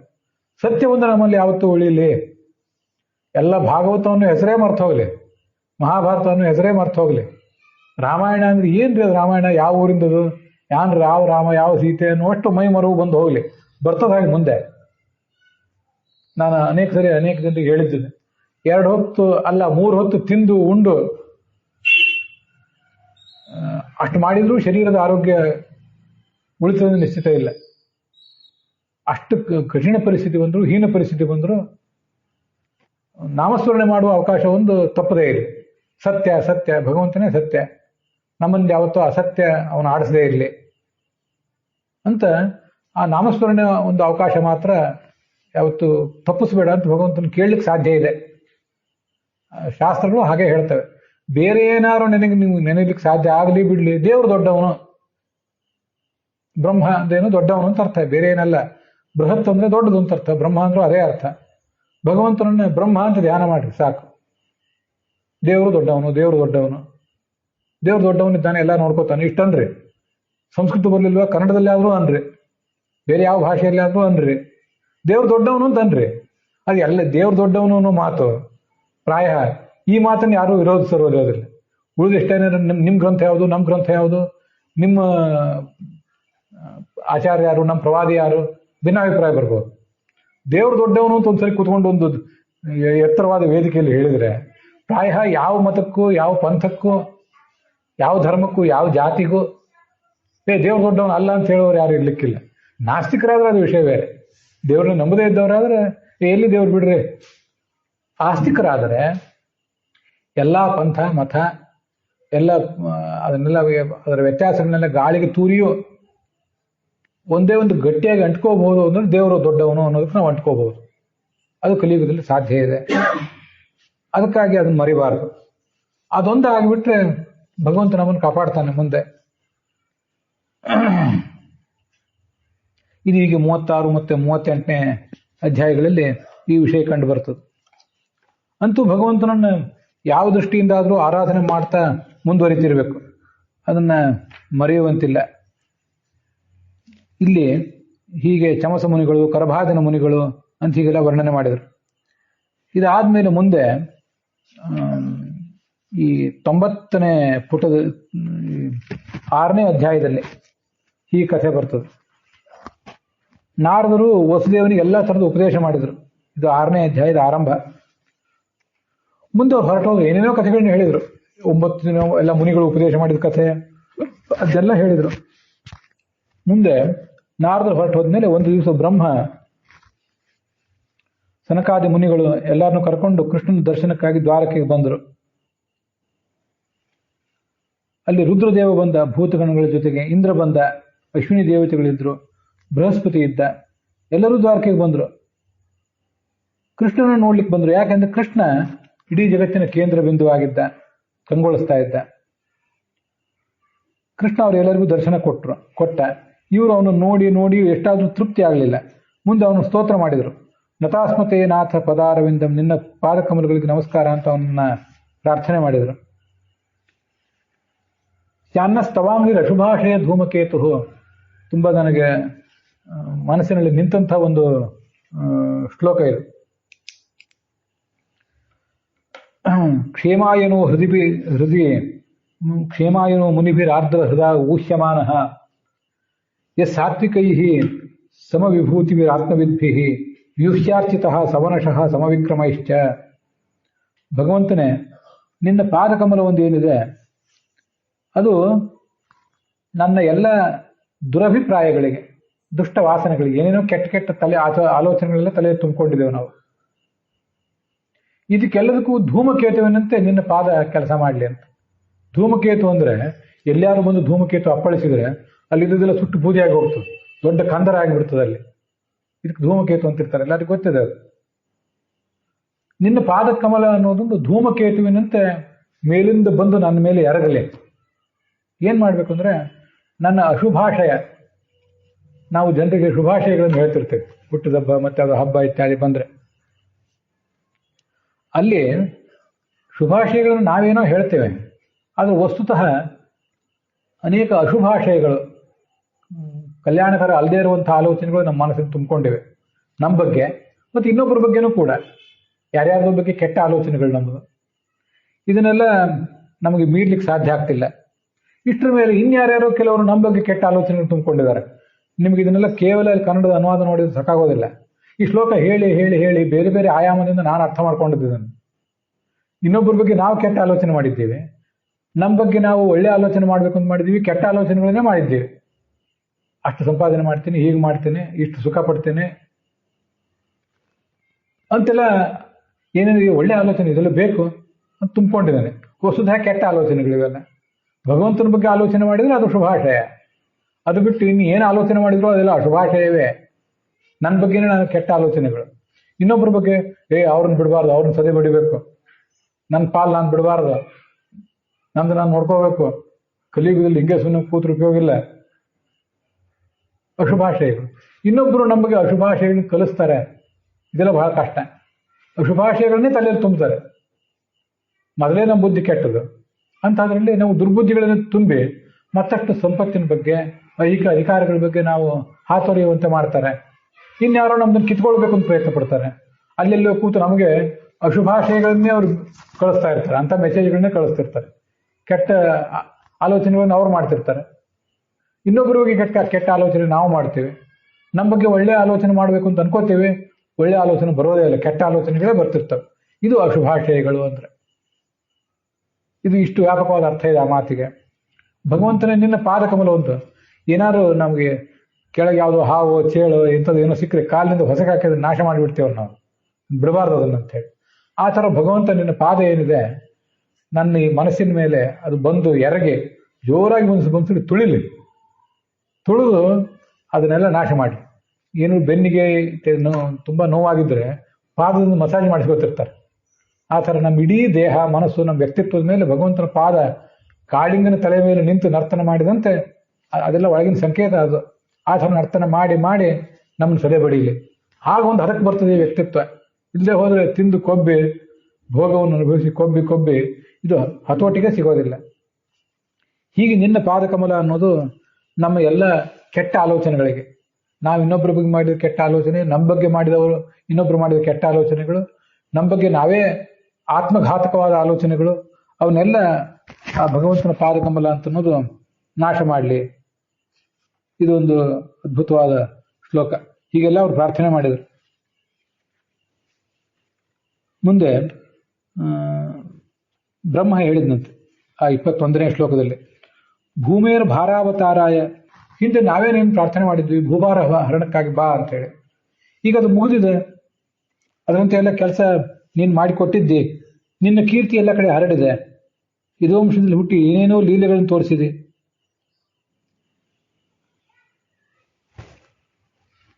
ಇನ್ನು ಈಗ ನೀನು ನಿನ್ನ ಅವತಾರ ಪರಿಸಮಾಪ್ತ ಮಾಡುವಂತಹ ಕಾಲ ಬಂದಿದೆ. ಇನ್ನೇನು ಕೌರವರ ನಾಶ ಆಯ್ತು, ಇನ್ನು ಉಳಿದವ್ರದ್ದು ಯಾವ್ದವ್ರದ್ದು ಅದು ನೀನೇ ನೋಡ್ಕೋತೆ. ಅದನ್ನಿಲ್ಲ ಅವ್ರು ಹೇಳಲಿಲ್ಲ, ನೀನೇ ತೀರ್ಮಾನ ಮಾಡಿದ್ದೆ ಅದನ್ನ. ನಷ್ಟಪ್ರಾಯ ಕುಲಂಚ ವಿಪ್ರಶಾಪೇನ ನಷ್ಟಪ್ರಾಯವ ಬೋಧಿತಂ, ನಿನ್ನ ಕುಲದ ನಾಶವನ್ನು ನೀನು ಈಗಾಗಲೇ ಜವಾಬ್ದಾರಿ ತಗೊಂಡ್ಬಿಟ್ಟಿದೆ. ಅವರೇ ಹೇಳಿದ್ರು, ಅದು ಗೊತ್ತಿತ್ತು ಅವರಿಗೆ. ನೋಡು, ನಿನಗಿದು ಒಳ್ಳೇದು ಉಚಿತ ಅಂತ ಕಂಡ್ರೆ ನಡಿ, ಇನ್ನ ಈ ಲೋಕ ಬಿಟ್ಟು ತೆರಳು ಬಾ. 27ನೇ ಶ್ಲೋಕ 6ನೇ ಅಧ್ಯಾಯದಲ್ಲಿ. ತತ ಸ್ವಧಾಮ ಪರಮಂ ವಿಶ್ವಸ್ಯ ಇದಿ ಮನ್ಯಸೆ, ನಡಿ ಹೋಗೋಣ. ಭಗವಂತ ಅವರನ್ನ ಅಭಿನಂದಿಸಿದಂತೆ. ಆಯ್ತು, ನೀವು ಹೇಳಿದ ಸರಿ ಇದೆ, ಎಲ್ಲ ಕಾರ್ಯ ಮಾಡಿ ಮುಗಿಸಿದ್ದೀನಿ, ಭೂಭಾರ ಇಳಿದಿದೆ. ಯಾದವ ಕುಲ ಒಂದ್ ವೇಳೆ ಹೀಗೆ ಇದ್ದು ಬಿಟ್ರೆ ಇವ್ರನ್ನ ಕಂಟ್ರೋಲ್ ಮಾಡೋರು ಯಾರು? ಮಹಾಬಲಿಷ್ಠರು ಇವರು. ನಾ ಇದ್ದಾಗಲೇ ಇವ್ರನ್ನ ಕಂಟ್ರೋಲ್ ಮಾಡೋದು ಕಷ್ಟ ಆಗಿತ್ತು. ಎಷ್ಟು ಥರದ ಹಾನಿಗಳನ್ನು ಮಾಡ್ತಿದ್ರು. ಆದ್ರಿಂದ ಇವ್ರನ್ನೊಬ್ಬರನ್ನು ನಾನು ಮುಗಿಸ್ತೇನೆ, ಮುಗಿಸಿದ ಮೇಲೆ ಪರಂಧಾಮಕ್ಕೆ ಬರ್ತೇನೆ ಅಂತ ಚತುರ್ಮುಖ ಬ್ರಹ್ಮನಿಗೆ ಆಶ್ವಾಸನೆ ಕೊಟ್ಟ.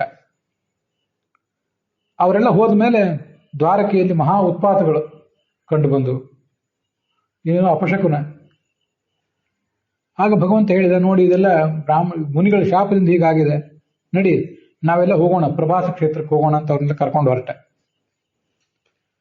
ಅಲ್ಲಿ ಹಿಂದೆ ಆ ಪ್ರಭಾಸ ಕ್ಷೇತ್ರದಲ್ಲಿ ಚಂದ್ರ ದಕ್ಷ ಪ್ರಜಾಪತಿಯ ಶಾಪದಿಂದ ಕ್ಷಯರೋಗಕ್ಕೆ ತುತ್ತಾದವನು ಅಲ್ಲಿ ಬಂದು ಶಾಪ ಕಳ್ಕೊಂಡಿದ್ದ. ದಕ್ಷ ಪ್ರಜಾಪತಿ ಎಲ್ಲರಿಗೂ ಮದುವೆ ಮಾಡಿಕೊಟ್ಟಿದ್ದ, ಈ ಕಶ್ಯಪನಿಗೆ ಮೊದಲಾದವರಿಗೆ. ಸಿಕ್ಕಾಪಟ್ಟೆ ಮಕ್ಕಳು ದಕ್ಷ ಪ್ರಜಾಪತಿಗೆ, ಹೆಣ್ಮಕ್ಳು ವಿಶೇಷತಃ. 27 ಜನ ನಕ್ಷತ್ರಗಳನ್ನ ಅವನ ಪತ್ನಿಯರನ್ನಾಗಿ ಚಂದ್ರನಿಗೆ ಮದುವೆ ಮಾಡಿಕೊಟ್ಟಿದ್ದ. ಈ ಚಂದ್ರ ರೋಹಿಣಿ ನಕ್ಷತ್ರದಲ್ಲಿ ಹೆಚ್ಚು ಆಸಕ್ತ ಆಗಿದ್ಬಿಟ್ಟಿದ್ದ. ಅವ್ರು ಉಳಿದವ್ರಿಗೆ ಸಿಟ್ಟು ಬಂದಿತ್ತು. ಅವರೆಲ್ಲ ಹೋಗಿ ತಂದೆ ಹತ್ರ ದೂರ ಹೇಳಿದ್ರು. ಅವನೇನ್ ಮಾಡಿದ, ನಿನ್ ಕ್ಷಯರೋಗ ಬರಲಿ, ವಿಪರೀತ ಕಾಮೋಪಭೋಗದಿಂದ ಕ್ಷಯರೋಗ ಬರ್ತದೆ ಅಂತ ಹೇಳ್ತಾರಲ್ಲ, ಅದಾಗಲಿ ಶಾಪ ಕೊಟ್ಬಿಟ್ಟಿದ್ದ. ಆವಾಗ ಇವನು ಈ ಪ್ರಭಾಸ ಕ್ಷೇತ್ರಕ್ಕೆ ಬಂದು ಅದನ್ನು ಕಳ್ಕೊಂಡಿದ್ದ, ಚಂದ್ರನಿಗೆ ಕ್ಷಯರೋಗ. ಅದಾದ್ಮೇಲೆ ಮತ್ತೆ ಕಲೆಗಳು ಅವನಿಗೆ ಹುಟ್ಟಿದವು ಅಂತ ಹೇಳ್ತಾರೆ. ಅಲ್ಲಿ ಹೋಗೋಣ, ಪೂಜೆ ಮಾಡೋಣ, ದೇವ ಋಷಿ ತರ್ಪಣ ಇತ್ಯಾದಿಗಳನ್ನು ಮಾಡೋಣ, ಭೋಜನ ಮಾಡಿಸೋಣ, ನಡೀರಿ. ಮುಂದೆ ಈ ಸಂಸಾರ ಅನ್ನುವ ಒಂದು ಸಮುದ್ರವನ್ನು ದಾಟೋಣ ಅಂತ ಎಲ್ಲರೂ ಹೊರಟರು. ಆಗ ಉದ್ಧವ ಬಂದ ಅಲ್ಲಿಗೆ. ಭಗವಂತನಿಗೆ ನಮಸ್ಕಾರ ಮಾಡಿ ಹೇಳಿದ, ದೇವದೇವೇಶ ಯೋಗೇಶ ಪುಣ್ಯಶ್ರವಣ ಕೀರ್ತನ. ಯೋಗೇಶ ಅನ್ನೋದು ಬಹಳ ದೊಡ್ಡ ಅದ್ಭುತವಾದ ಒಂದು ಹೆಸರು. ಯೋಗೋ ಯೋಗ ವಿಧಾಮ್ನೇತ ಅಂತೆಲ್ಲ ಭಗವಂತನನ್ನ ವಿಷ್ಣು ಸಹಸ್ರನಾಮದಲ್ಲಿ ಹೇಳ್ತಾರೆ. ಎತ್ತ ಯೋಗೇಶ್ವರ ಕೃಷ್ಣ ಅಂತ ಭಗವದ್ಗೀತಾದಲ್ಲಿ ಹೇಳ್ತಾರೆ. ಯೋಗೇಶ ಯೋಗೇಶ್ವರ ಅನ್ನೋದು ಬಹಳ ಉತ್ತಮವಾದ ಹೆಸರು. ಭೂಲೋಕವನ್ನು ಬಿಟ್ಟು ಹೊರಟಿದ್ದೀನಿ ನೀನು. ನಿನಗೆ ಸಾಧ್ಯ ಇತ್ತು ಮುನಿಗಳ ಶಾಪ, ಗಾಂಧಾರಿ ಶಾಪ ಎಲ್ಲನೂ ನೀನು ಹುಸಿ ಮಾಡ್ಬೋದಿತ್ತು, ಮಾಡಲಿಲ್ಲ. ನನ್ನನ್ನು ಕರ್ಕೊಂಡು ಹೋಗಪ್ಪ, ನೀನು ಹೋದ್ಮೇಲೆ ನಾನೇನು ಮಾಡಲಿ ಅಂತ ಕೇಳಿದ ಅವನು. ಅನೇಕ ಜನ ಮುನಿಗಳಿದ್ದಾರೆ, ನನ್ನನ್ನು ಕರ್ಕೊಂಡು ಹೋಗು ಅಂತ ಕೇಳಿದ. ಕರ್ಕೊಂಡು ಹೋಗು ಅಂತ ಕೇಳಿದಾಗ ಭಗವಂತ ಅವನಿಗೆ ಈ ಮುಂದಿನಂತೆ ಉಪದೇಶಗಳನ್ನು ಮಾಡ್ಲಿಕ್ಕೆ ತೊಡಗಿದೆ. ಭಗವಂತ ಉಪದೇಶ ಮಾಡಿದ್ದೆ ಇನ್ನು ಮುಂದೆ 11ನೇ ಸ್ಕಂದದಲ್ಲಿ ಇರೋದು. ಹೆಚ್ಚು ಕಥೆ ಇಲ್ಲ ಇದರಲ್ಲಿ, ಹೆಚ್ಚು ಕಡಿಮೆ ಇಲ್ಲಿ ಕಥೆ ಮುಗೀತದೆ. 11ನೇ ಸ್ಕಂದದ ಕೊನೆಗೆ ಕೃಷ್ಣನ ಅವತಾರವೂ ಪರಿಸಮಾಪ್ತ ಆಗ್ತದೆ. 3ನೇ ಸ್ಕಂದದಲ್ಲಿ ಒಂದ್ಸರಿ ಹಿಂದೆ ಬಂದಿತ್ತು. ಬೇಕಾದಷ್ಟು ತತ್ವಗಳನ್ನೆಲ್ಲ ಉದ್ಧವನಿಗೆ ಅವನು ಉಪದೇಶ ಮಾಡಿದ್ದ. ಉದ್ಧವ ಅಂದ್ರೆ ದೇವಗುರು ಬೃಹಸ್ಪತಿ, ಅವನು ದೇವತೆಗಳಿಗೂ ಗುರು. ಈ ಭೂಲೋಕಕ್ಕೆ ಬಂದಾಗ ಕೂಡ ಕೌರವ ಪಾಂಡವರಿಗೆ ಅವನು ದ್ರೋಣ ರೂಪದಿಂದ ಗುರುವಾಗಿದ್ದ. ಬೃಹಸ್ಪತಿ ಭಾಗ್ಯ ಎಂಥದ್ದು ಅಂದ್ರೆ, ಕೌರವ ಮೂಲದಲ್ಲಿಯೂ ದೇವತೆಗಳಿಗೆ ಗುರು, ಇಲ್ಲಿ ಹುಟ್ಟಿ ಬಂದಾಗ ದೊಡ್ಡ ಜ್ಞಾನಿ. ಒಂದು ಕೈಯಲ್ಲಿ ಬಿಲ್ಲು ಬಾಣ, ಇನ್ನೊಂದು ಕೈಯಲ್ಲಿ ವೇದಗಳಿವೆ ಅಂತ ಹೆಗ್ಗಳಿಕೆ ದ್ರೋಣ ಅಂತ.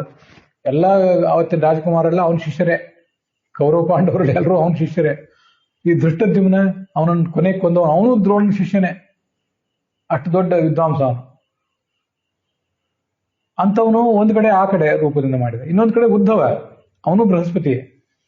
ಉದ್ಧವ ಕೃಷ್ಣನ ಅವತಾರ ಪರಿಸಮಾಪ್ತ ಆಗೋದಕ್ಕಿಂತ 26 ವರ್ಷಗಳ ಮುಂಚೆ ಒಮ್ಮೆ ಭಗವಂತನಿಂದ ತತ್ವವನ್ನೆಲ್ಲ ಪಡ್ಕೊಂಡು ಬದರಿ ಕ್ಷೇತ್ರಕ್ಕೆ ಹೋಗಿ ಅಲ್ಲಿರುವ ಮುನಿಗಳಿಗೆನ್ನೆಲ್ಲ ಉಪದೇಶ ಮಾಡಿ ಬಂದಿದ್ದ. ಮತ್ತೆ ಈ ಕಡೆ ಕೊನೆ ಕಾಲಕ್ಕೆ ಇನ್ನೊಂದ್ಸರಿ ಈಗ ಉಪದೇಶ ತಗೊಂಡ. ಕೃಷ್ಣನ ಅವತಾರ ಪರಿಸಮಾಪ್ತ ಆಗೋ ಸಂದರ್ಭದಲ್ಲಿ ಯಾದವರೆಲ್ಲ ನಷ್ಟರಾದ ಸಂದರ್ಭದಲ್ಲಿ ಯುದ್ಧ ಅಲ್ಲಿರಲಿಲ್ಲ. ಅದಾದ್ಮೇಲೆ ಮತ್ತೆ 3 ವರ್ಷ ಇದ್ದ. 3 ವರ್ಷ ಇದ್ದು ಮುಂದೆ ಅವನು ಪರಿಸಮಾಪ್ತ ಮಾಡಿದ. ಕೃಷ್ಣನಿಂದ 2 ಬಾರಿ ಉಪದೇಶ ಪಡೆದು 2 ಬಾರಿ ಅದನ್ನು ಮುನಿಗಳಿಗೆ ಕೊಟ್ಟು, ಬದರಿ ಕ್ಷೇತ್ರದಲ್ಲಿರುವ ಮುನಿಗಳಿಗೆ ಅದನ್ನು ಕೊಟ್ಟು, ಅದರ ಮೂಲಕ ಎಲ್ಲ ಜ್ಞಾನ ಪ್ರಸಾರ ಆಗಲಿಕ್ಕೆ ಬೇಕಾದ ವ್ಯವಸ್ಥೆ ಮಾಡಿದ. ಅದೊಂದಿಷ್ಟು ಏನೇನೋ ಜ್ಞಾನದ ಗಂಗೆ ಇವತ್ತಿಗೂ ಅಲ್ಲಿ ಉಳಿದಿದೆ. ಕೃಷ್ಣ ಇದು ಮಾಡಿದ್ದ ಕೆಲಸ. ಒಂದ್ಸರಿ ಭಗವದ್ಗೀತೆ ಉಪದೇಶ ಮಾಡಿದ, ಅದಾದ್ಮೇಲೆ ಒಂದ್ಸರಿ ಅನುಗೀತಾ ಉಪದೇಶ ಮಾಡಿದ ಪಾಂಡವರಿಗೆ. ಉದ್ಧವನಿಗೆ 2 ಸರಿ ಉದ್ಧವ ಗೀತಾ ಉಪದೇಶ ಮಾಡಿಸಿದ. ಒಂದ್ಸರಿ ಪಾಂಡವರಿಗೆ ಭೀಷ್ಮನ ಮೂಲಕ ಉಪದೇಶ ಮಾಡಿಸಿದ. ಇಷ್ಟು ಅಗಾಧವಾದ ಜ್ಞಾನ ಕಾರ್ಯ ಮಾಡಿದ ಕೃಷ್ಣ. ಅಂತೂ ಅವನು ಆ ಕೃಷ್ಣ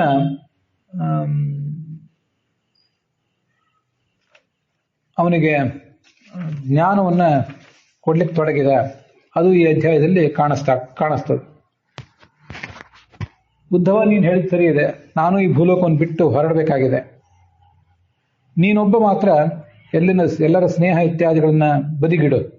ಯಾಕೆಂದ್ರೆ ಇಲ್ಲಿ 7ನೇ ಅಧ್ಯಾಯದಲ್ಲಿ 3ನೇ ಶ್ಲೋಕದಲ್ಲಿ ಹೇಳ್ತಾರೆ, ಯಾದವರ ಕುಲ ಈಗಾಗಲೇ ಸುಟ್ಟು ಹೋಗಿದೆ, ಅದು ಹೊಡೆದಂತೇನೆ, ಅದು ಮುಗಿದಿದೆ ಕಥೆ.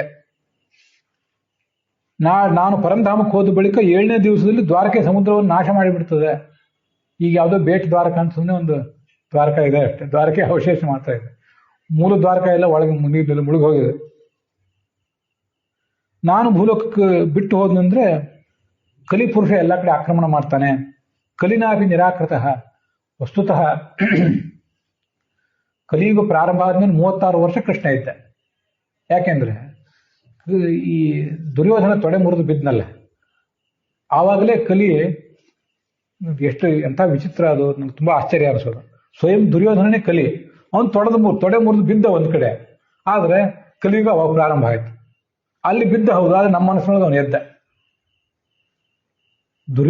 ದುರ್ಯೋಧನ ರೂಪದಿಂದ ಮಾಡಿದ ಹಾವಳಿಗಿಂತ ನಿಮ್ಮ ಮನಸ್ಸಿನೊಳಗೆ ಸೇರ್ಕೊಂಡು ಮಾಡ್ತಾ ಇರುವ ಹಾವಳಿ ಮತ್ತು ಕೆಟ್ಟದು.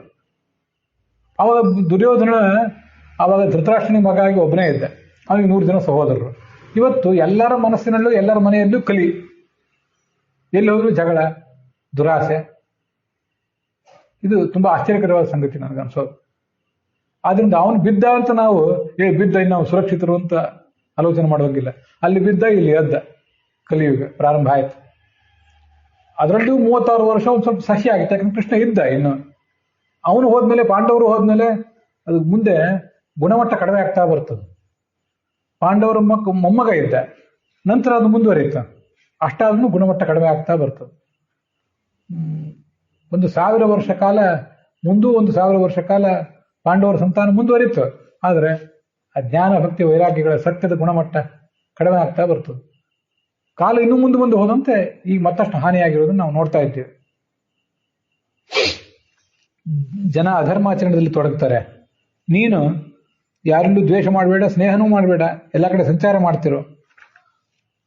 ನಿನಗೆ ನಾನು ತತ್ವವನ್ನು ಉಪದೇಶಿಸ್ತೇನೆ. ಆವಾಗ ಉದ್ಧವ ಭಗವಂತನಿಗೆ ನಮಸ್ಕಾರ ಮಾಡಿ ಹೇಳಿದ, ಯೋಗೇಶ ಯೋಗ ವಿನ್ಯಾಸ, ಯೋಗಾತ್ಮನ್ ಯೋಗ ಸಂಭವ. ಯೋಗ ವಿನ್ಯಾಸ ಅಂತ ಎಷ್ಟು ಅದ್ಭುತವಾದ ಶಬ್ದಗಳಿವೆಲ್ಲ. ನಿಶ್ರೇಯಸಾಯ ಮೇ ಪ್ರೋಕ್ತಃ ತ್ಯಾಗ ಸನ್ಯಾಸ ಲಕ್ಷಣ. ನನಗೊಂದಿಷ್ಟು ಸಂಸಾಧಯಾಮಿ ಭಗವನ್ ಅನುಷಾಧಿ ಭೃತ್ಯಂ, ನಿನ್ನ ದಾಸ ನಾನು, ನನಗೊಂದಿಷ್ಟು ಉಪದೇಶ ಮಾಡು. ಆವಾಗ ಕೃಷ್ಣ ಅದನ್ನು ಹೇಳಲಿಕ್ಕೆ ತೊಡಗಿದೆ. 19ನೇ ಶ್ಲೋಕದಲ್ಲಿ, 7ನೇ ಅಧ್ಯಾಯದ 19ನೇ ಶ್ಲೋಕದಲ್ಲಿ, ಮನುಷ್ಯ ತನ್ನ ಶ್ರೇಯಸ್ಸು ಅನ್ನೋದ್ರ ಬಗ್ಗೆ, ಏನು ಶ್ರೇಯಸ್ಸು ಅನ್ನೋದ್ರ ಬಗ್ಗೆ ನಾವು ಅಂತರಂಗದಲ್ಲಿ ಆಳವಾಗಿ ಆಲೋಚನೆ ಮಾಡಬೇಕು. ಇದ್ರ ಬಗ್ಗೆ ಒಂದು ಉಪಾಖ್ಯಾನ ಇದೆ ಹಿಂದೆ. ಅದು ನಮ್ಮ ವಂಶದ ಮೂಲ ಪುರುಷ ಯದು ಮಹಾರಾಜ, ಅವನಿಗೂ ಅವಧೂತ ಒಬ್ಬ ಮುನಿಗೂ ನಡೆದಂಥ ಒಂದು ಸಂವಾದ. ರಾಜರ ಅವಾಗ ಎಂಥವ್ರು ಇರ್ತಿದ್ರು ನೋಡ್ರಿ. ಮುನಿಗಳು ಯಾರೇ ಕಂಡ್ರು ಅವರನ್ನು ಗೌರವಿಸಿ ಅವರಿಂದ ತತ್ವಜ್ಞಾನ ಪಡ್ಕೋತಿದ್ರು. ಆ ಅವಧೂತ ಒಬ್ಬ ಬ್ರಾಹ್ಮಣ ನಿರ್ಭಯವಾಗಿ ಸಂಚಾರ ಮಾಡ್ತಿದ್ದ, ಯಾವ್ದು ಚಿಂತೆಯೇ ಇಲ್ಲ ಅವನಿಗೆ. ಯದು ಮಹಾರಾಜ ಕೇಳಿದ, ನೀನು ಇಷ್ಟು ಸ್ವಚ್ಛವಾದ ಮನಸ್ಸಿನಿಂದ ಓಡಾಡ್ತಿದ್ದೀಯಲ್ಲ, ಯಾವ ಗುರುವಿನಿಂದ ನಿಂಗೆ ಈ ಜ್ಞಾನ ಬಂತು? ದೊಡ್ಡ ಜ್ಞಾನಿ, ಆದರೆ ಸಣ್ಣ ಬಾಲಕನಂತೆ ನಿಶ್ಚಿಂತನಾಗಿ ಓಡಾಡ್ತಿದ್ದೀಯಲ್ಲ. ದೊಡ್ಡವ್ರಿಗೆ ಚಿಂತೆ, ಸಣ್ಣ ಮಕ್ಕಳಿಗೆ ಏನು ಚಿಂತೆ ಇರಲ್ಲ. ನೋಡ್ರಿ ಹೇಗೆ ಓಡಾಡ್ತಿರ್ತಾವ. ಹೇಗೆ ನೀನು ಇಷ್ಟು ಮಧುರವಾದ ಮಾತನಾಡ್ತಿ, ಏನೂ ವಿಶೇಷ ಪ್ರಯತ್ನ ಪಡೋದಿಲ್ಲ, ಆರಾಮಾಗಿ ಓಡಾಡ್ಕೊಂಡಿದ್ದಿ. ಕಿಂಚಿತ್ ಜಡೋನ್ಮತ್ತ ಪಿಶಾಚವತ್ತು, ನೋಡಿದ್ರೆ ಹುಚ್ಚರ ತರ ಕಾಣಿಸ್ತೆ. ಅವನೇನ್ ಬಿಡು, ಏನೋ ಹುಚ್ಚ, ಯಾವ ಮೈಲಿ ಯಾವುದೋ ದೆವ್ವ ಹೋಗ್ತಿದೆ ಜನ ನಿನ್ನ ತಿರಸ್ಕಾರ ಮಾಡ್ತಾರೆ. ಇಲ್ಲಿ ನೋಡಿ, ಈ 29ನೇ ಶ್ಲೋಕ ಅಂತೂ ಇನ್ನೂ ಅದ್ಭುತವಾದದ್ದು. ಜನೇಶು ದಹ್ಯಮಾನೇಶು ಕಾಮಲೋಭ ದವಾಗ್ನಿನ ನತಪ್ಯಸೆ ಅಗ್ನಿನಾ ಮುಕ್ತ ಗಂಗಾಂಬಸ್ಥ ಇವ ದ್ವೀಪ.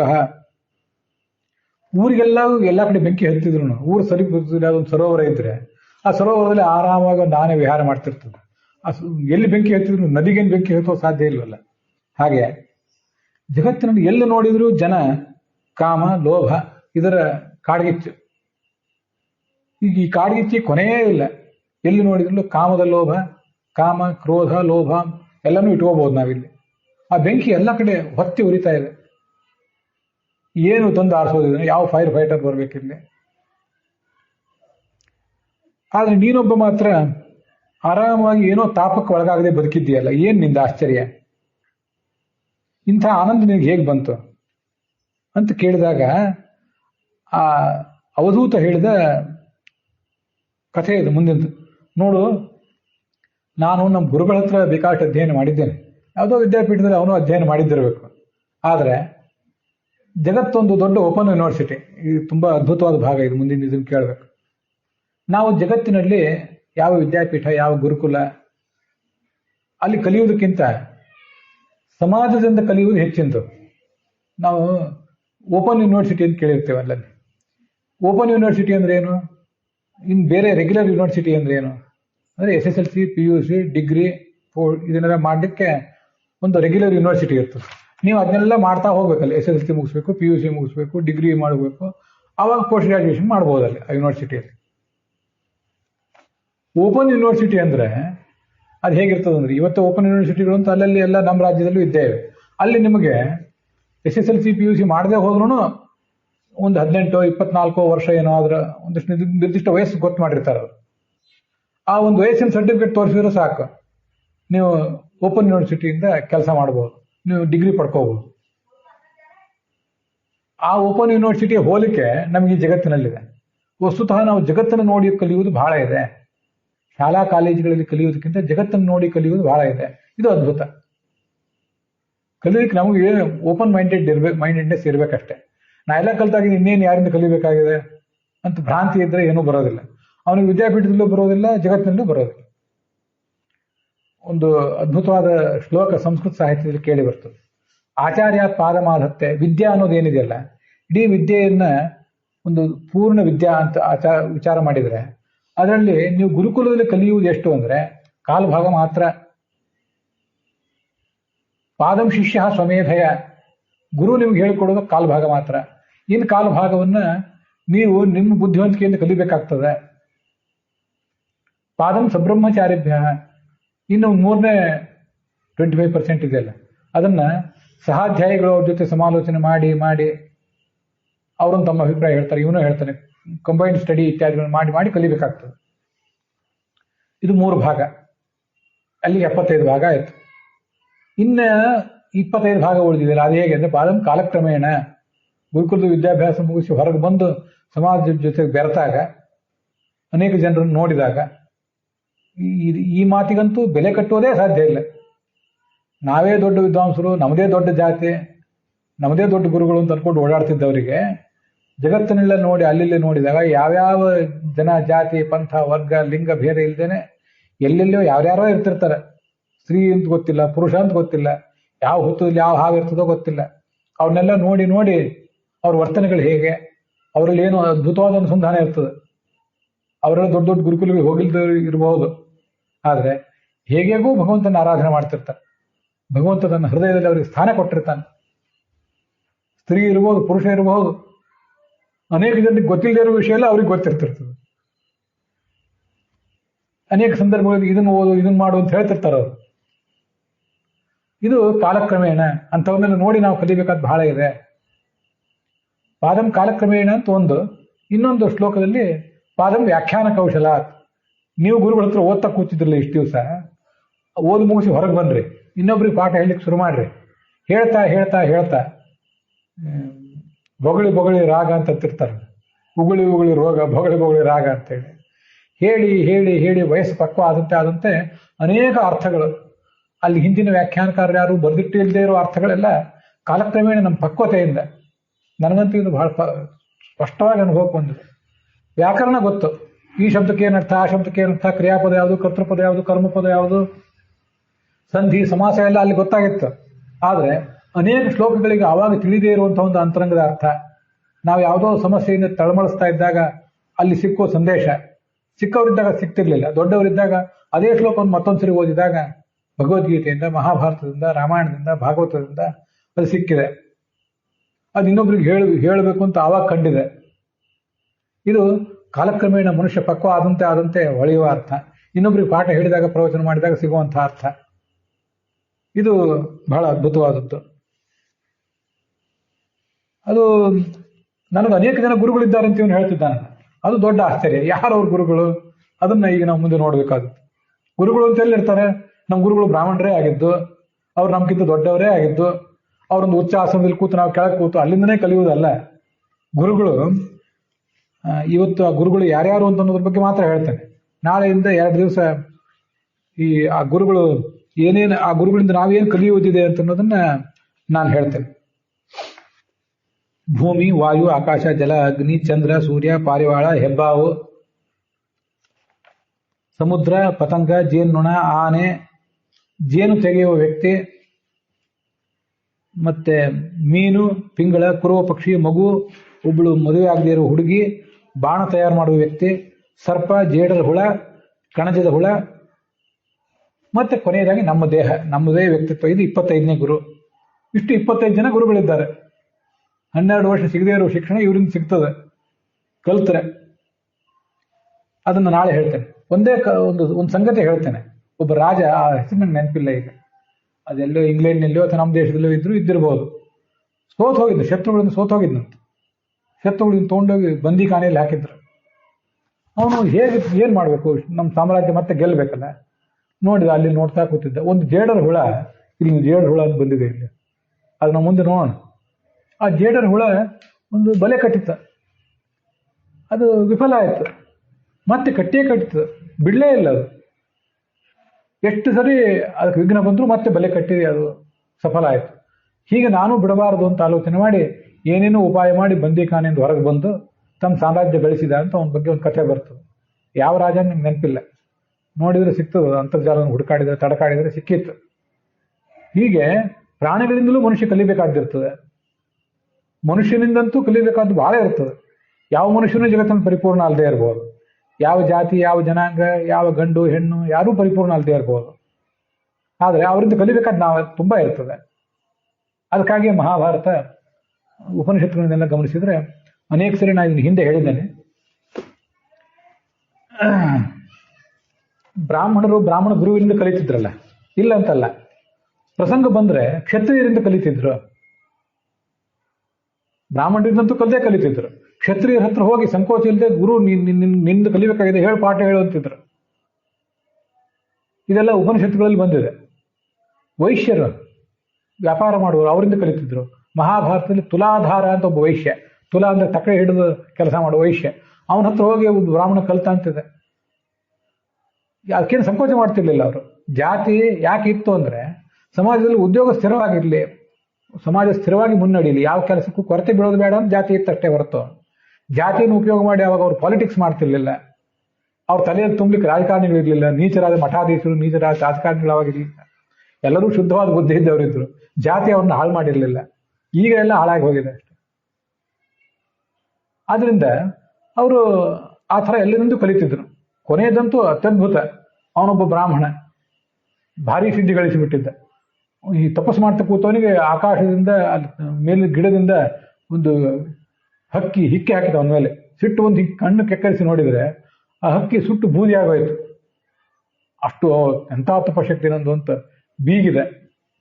ಹೊರಟ ಭಿಕ್ಷೆ ಬೇಡಬೇಕಲ್ಲ, ಒಂದು ಯಾವುದೋ ಮನೆಗೆ ಬಂದ. ಅಲ್ಲಿ ಮನೆಗೆ ಬಂದು ಭಿಕ್ಷೆ ಕೊಡು ಅಂತ ಕೇಳಿದೆ. ಮನೆ ಒಡತಿ ಬೇಗ ಬರಲಿಲ್ಲ, ವಿಳಂಬ ಆಗಿತ್ತು. ಅವಳನ್ನೂ ಕಣ್ಣು ಕೆಕ್ಕರಿಸಿ ನೋಡಿದೆ. ಅವಳು ಹೇಳಿದ್ಲು, ನೀನು ಕಣ್ಣು ಕೆಕ್ಕರಿಸಿ ನೋಡಿದ್ರೆ ಉರಿದು ಬೂದಿ ಆಗ್ಲಿಕ್ಕೆ ನಾನೇನು ಹಕ್ಕಿ ಅಂತ ತಿಳ್ಕೊಂಡ್ಯಾ? ನನ್ನ ಮನೆ ಕೆಲಸ ಮಾಡ್ತಾ ಗಂಡ ಮಕ್ಕಳು ಸೇವಾ ಮಾಡ್ತಾ ನನ್ನ ಕರ್ತವ್ಯದಲ್ಲಿ ನಾನು ಪರಾಯಣಳಾಗಿದ್ದೇನೆ, ನನಗೆ ಆ ಸಿದ್ಧಿ ಇದೆ, ನಾನೇನು ಸುಟ್ಟು ಬೂದಿ ಆಗ್ಲಿಕ್ಕೆ ಹಕ್ಕಿ ಅಲ್ಲ ಅಂದ್ಬಿಟ್ಲು. ಇವನಿಗೆ ಮತ್ತಷ್ಟು ಗಾಬರಿ ಆಯಿತು. ಇವಳಿಗೆ ಇಷ್ಟು ಸಿದ್ಧಿಯಾಗಿ ಇರುವುದೇ ದೊಡ್ಡ ಆಶ್ಚರ್ಯಕರ ವಿಷಯ, ಅವಳಿಗೆ ಆ ಶಕ್ತಿ ಇರೋದು ಇನ್ನೂ ಅದ್ಭುತ. ಅದು ಕಾಡಿನಲ್ಲಿ ನಡೆದ ಸಂಗತಿ ಇವಳಿಗೆ ಹೇಗೆ ಗೊತ್ತಾಯ್ತು?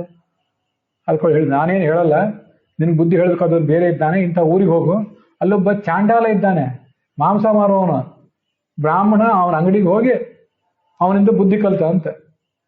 ಅವನು ಬ್ರಾಹ್ಮಣ ಬಂದದ್ದು ನೋಡಿ, ದಯವಿಟ್ಟು ನನ್ನ ಅಂಗಡಿಗೆ ಬೇಡ, ಮನೆಗೆ ಹೋಗೋಣ ನಡ್ರಿ, ಮನೆಗೆ ಕರ್ಕೊಂಡು ಹೋದಂತ.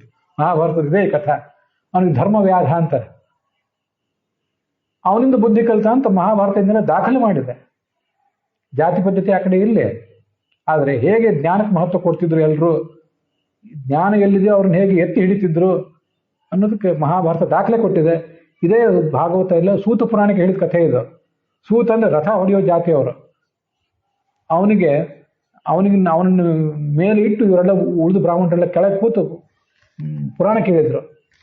10ನೇ ಸ್ಕಂದದಲ್ಲಿ ಆ ಕಥೆ ಬಂದಿದೆ, ನಿನ್ನೆ ಅದನ್ನು ಹೇಳಲಿಲ್ಲ, ಹಿಂದೆ ಸಂಸ್ಕೃತವಾಗಿ ಹೇಳಿದ್ದೆ. ಬಲರಾಮ ಅಲ್ಲಿ ಬಂದವನು ನೋಡಿದ ಒಂದ್ಸರಿ, ಏನು ಸೂತ ಮೇಲೆ ಕೂತಿದ್ದಾನಲ್ಲ ಅಂತ ಸಿಟ್ಟು ಬಂದ್ಬಿಡ್ತು. ಅವನು ಹೊಡೆದು ಕೊಂದು ಹಾಕಿಬಿಟ್ಟ. ಋಷಿಗಳಿಗೆ ಸಿಟ್ಟು ಬಂತು.